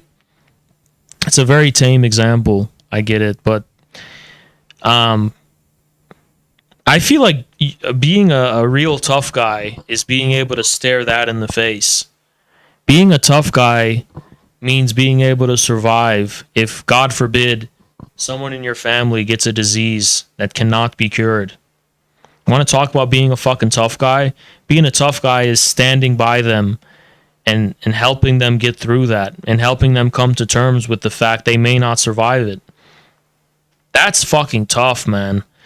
You know, physical violence can be avoided. It's not really that tough. That thing that can't be avoided, that you can do nothing about, how do you fucking cope with that?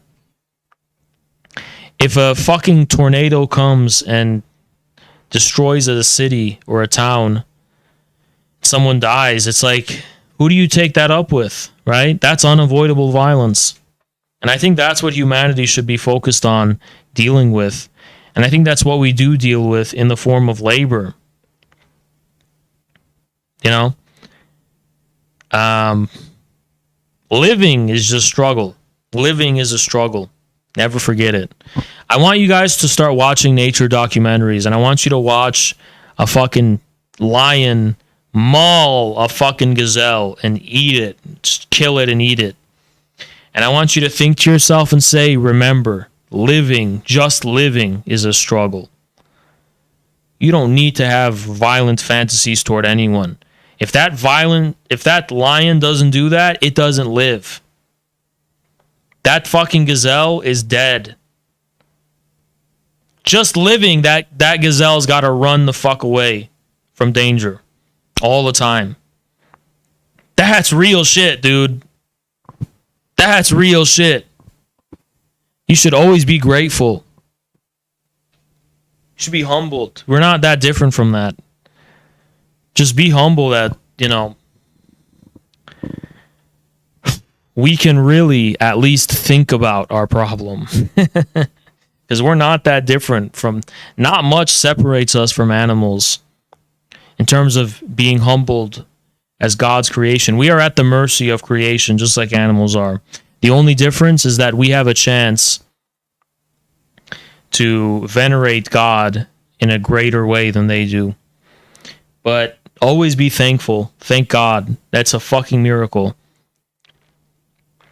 That, why I'm against veganism, why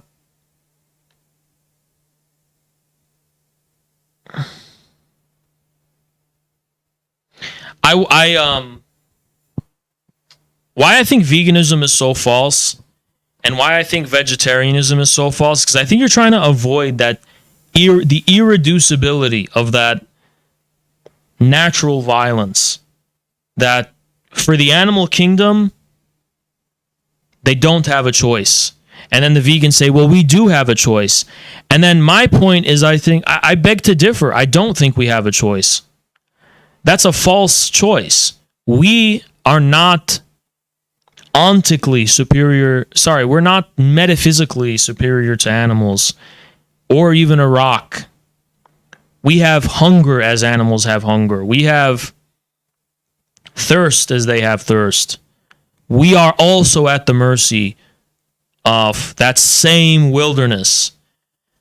And there's something so beautiful about this idea of ritual animal slaughter, like kosher or halal to me, because you're basically communing with that aspect of God's creation and also a way to give thanks to God and venerate God.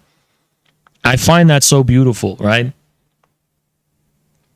It's like we're not above that. We're not above a lion who just has to go eat a fucking gazelle. We're not above that. We're not. And we are affirming our humanity by acknowledging that we're not above it.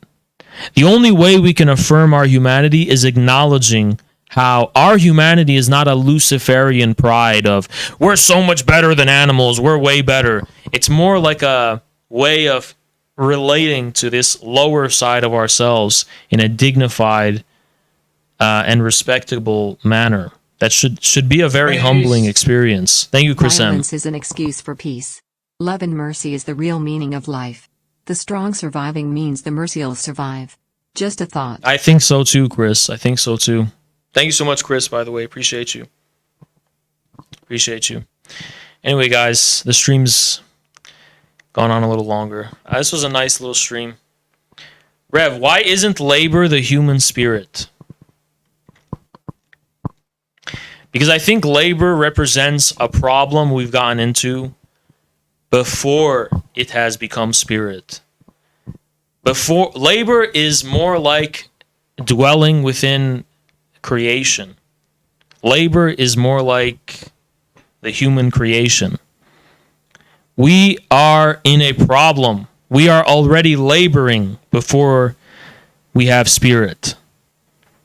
Because we are not only thrown into the world, but we are thrown into a world that we have already affected just by being in it. By virtue of being, a human being has fed themselves and has clothed themselves and has subsisted and survived.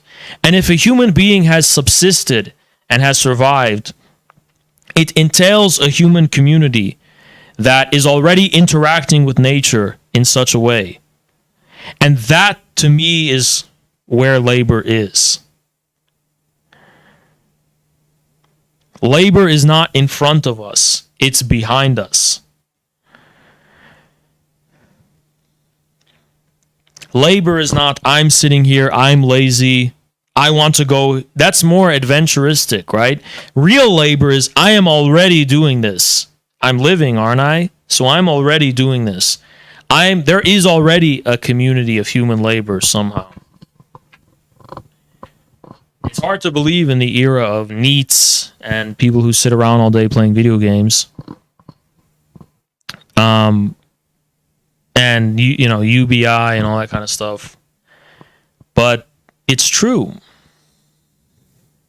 Even if you don't engage in economic labor, for example, you're still working and constituting your own subjecthood. You're working and you have a daily routine, right? If you have a daily routine, you're in the thick of it already. That's unavoidable. Unless, even if you're just in a fucking coma, sitting in a bed and you can't move forever, you will die eventually, like soon, right? It can't last forever. You can be revived one day, but you're not really living. You're not consciously living, at least. Thank you, Carlo. It is ethical to eat vegans? No, of course not.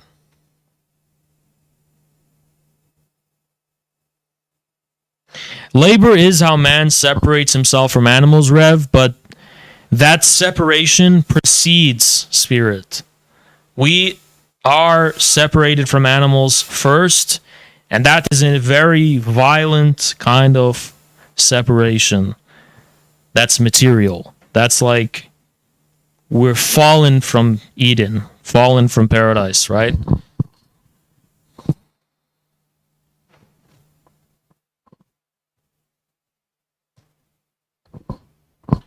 Thank you so much, Sean Kiran. There's a song called Disgustipated by Tool that is what you're talking about.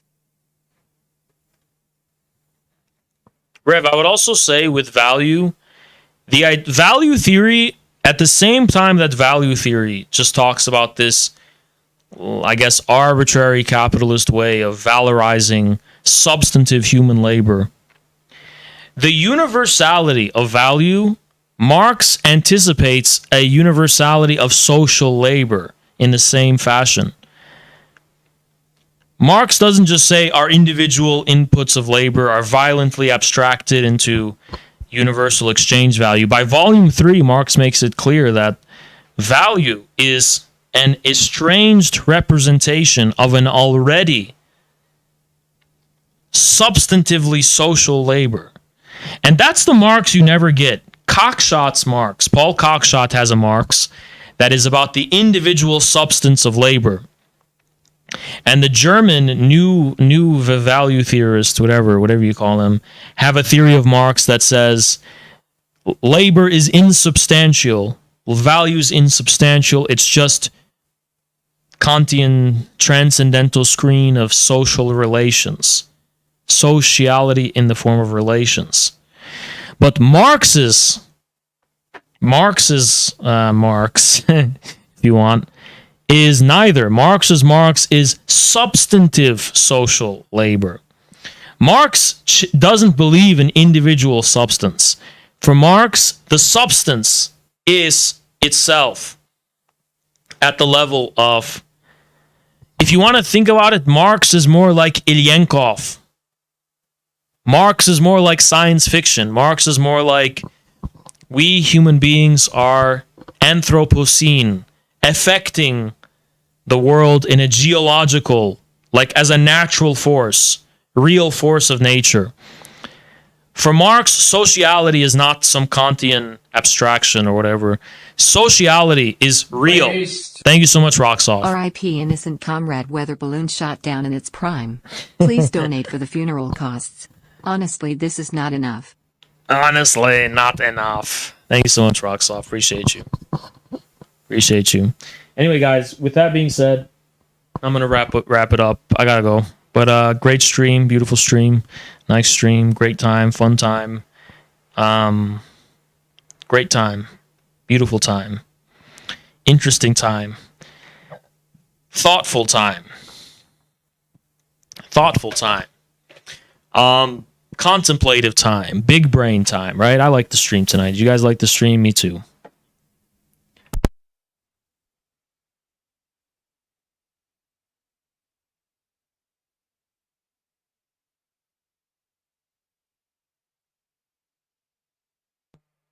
All right, the old mic is back.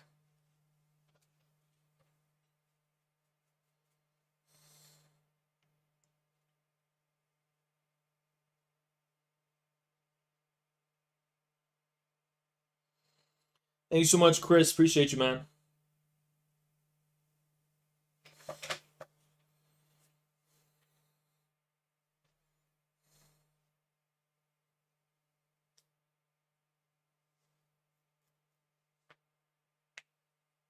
Thank you so much, Chris. Appreciate you, man. Labor is man acting as if a natural force himself.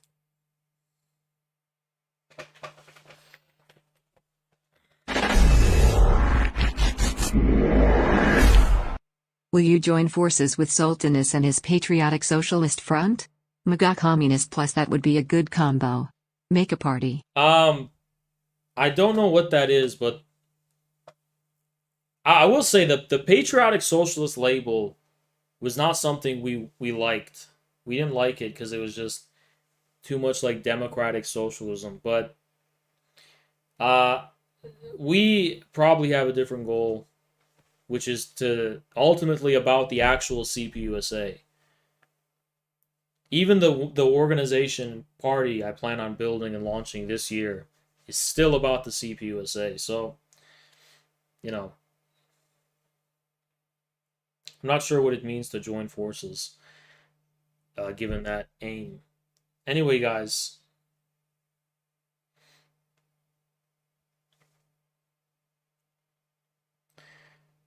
But what was I going to say before that? Thank you for the 20. Appreciate it, though. What was I going to say?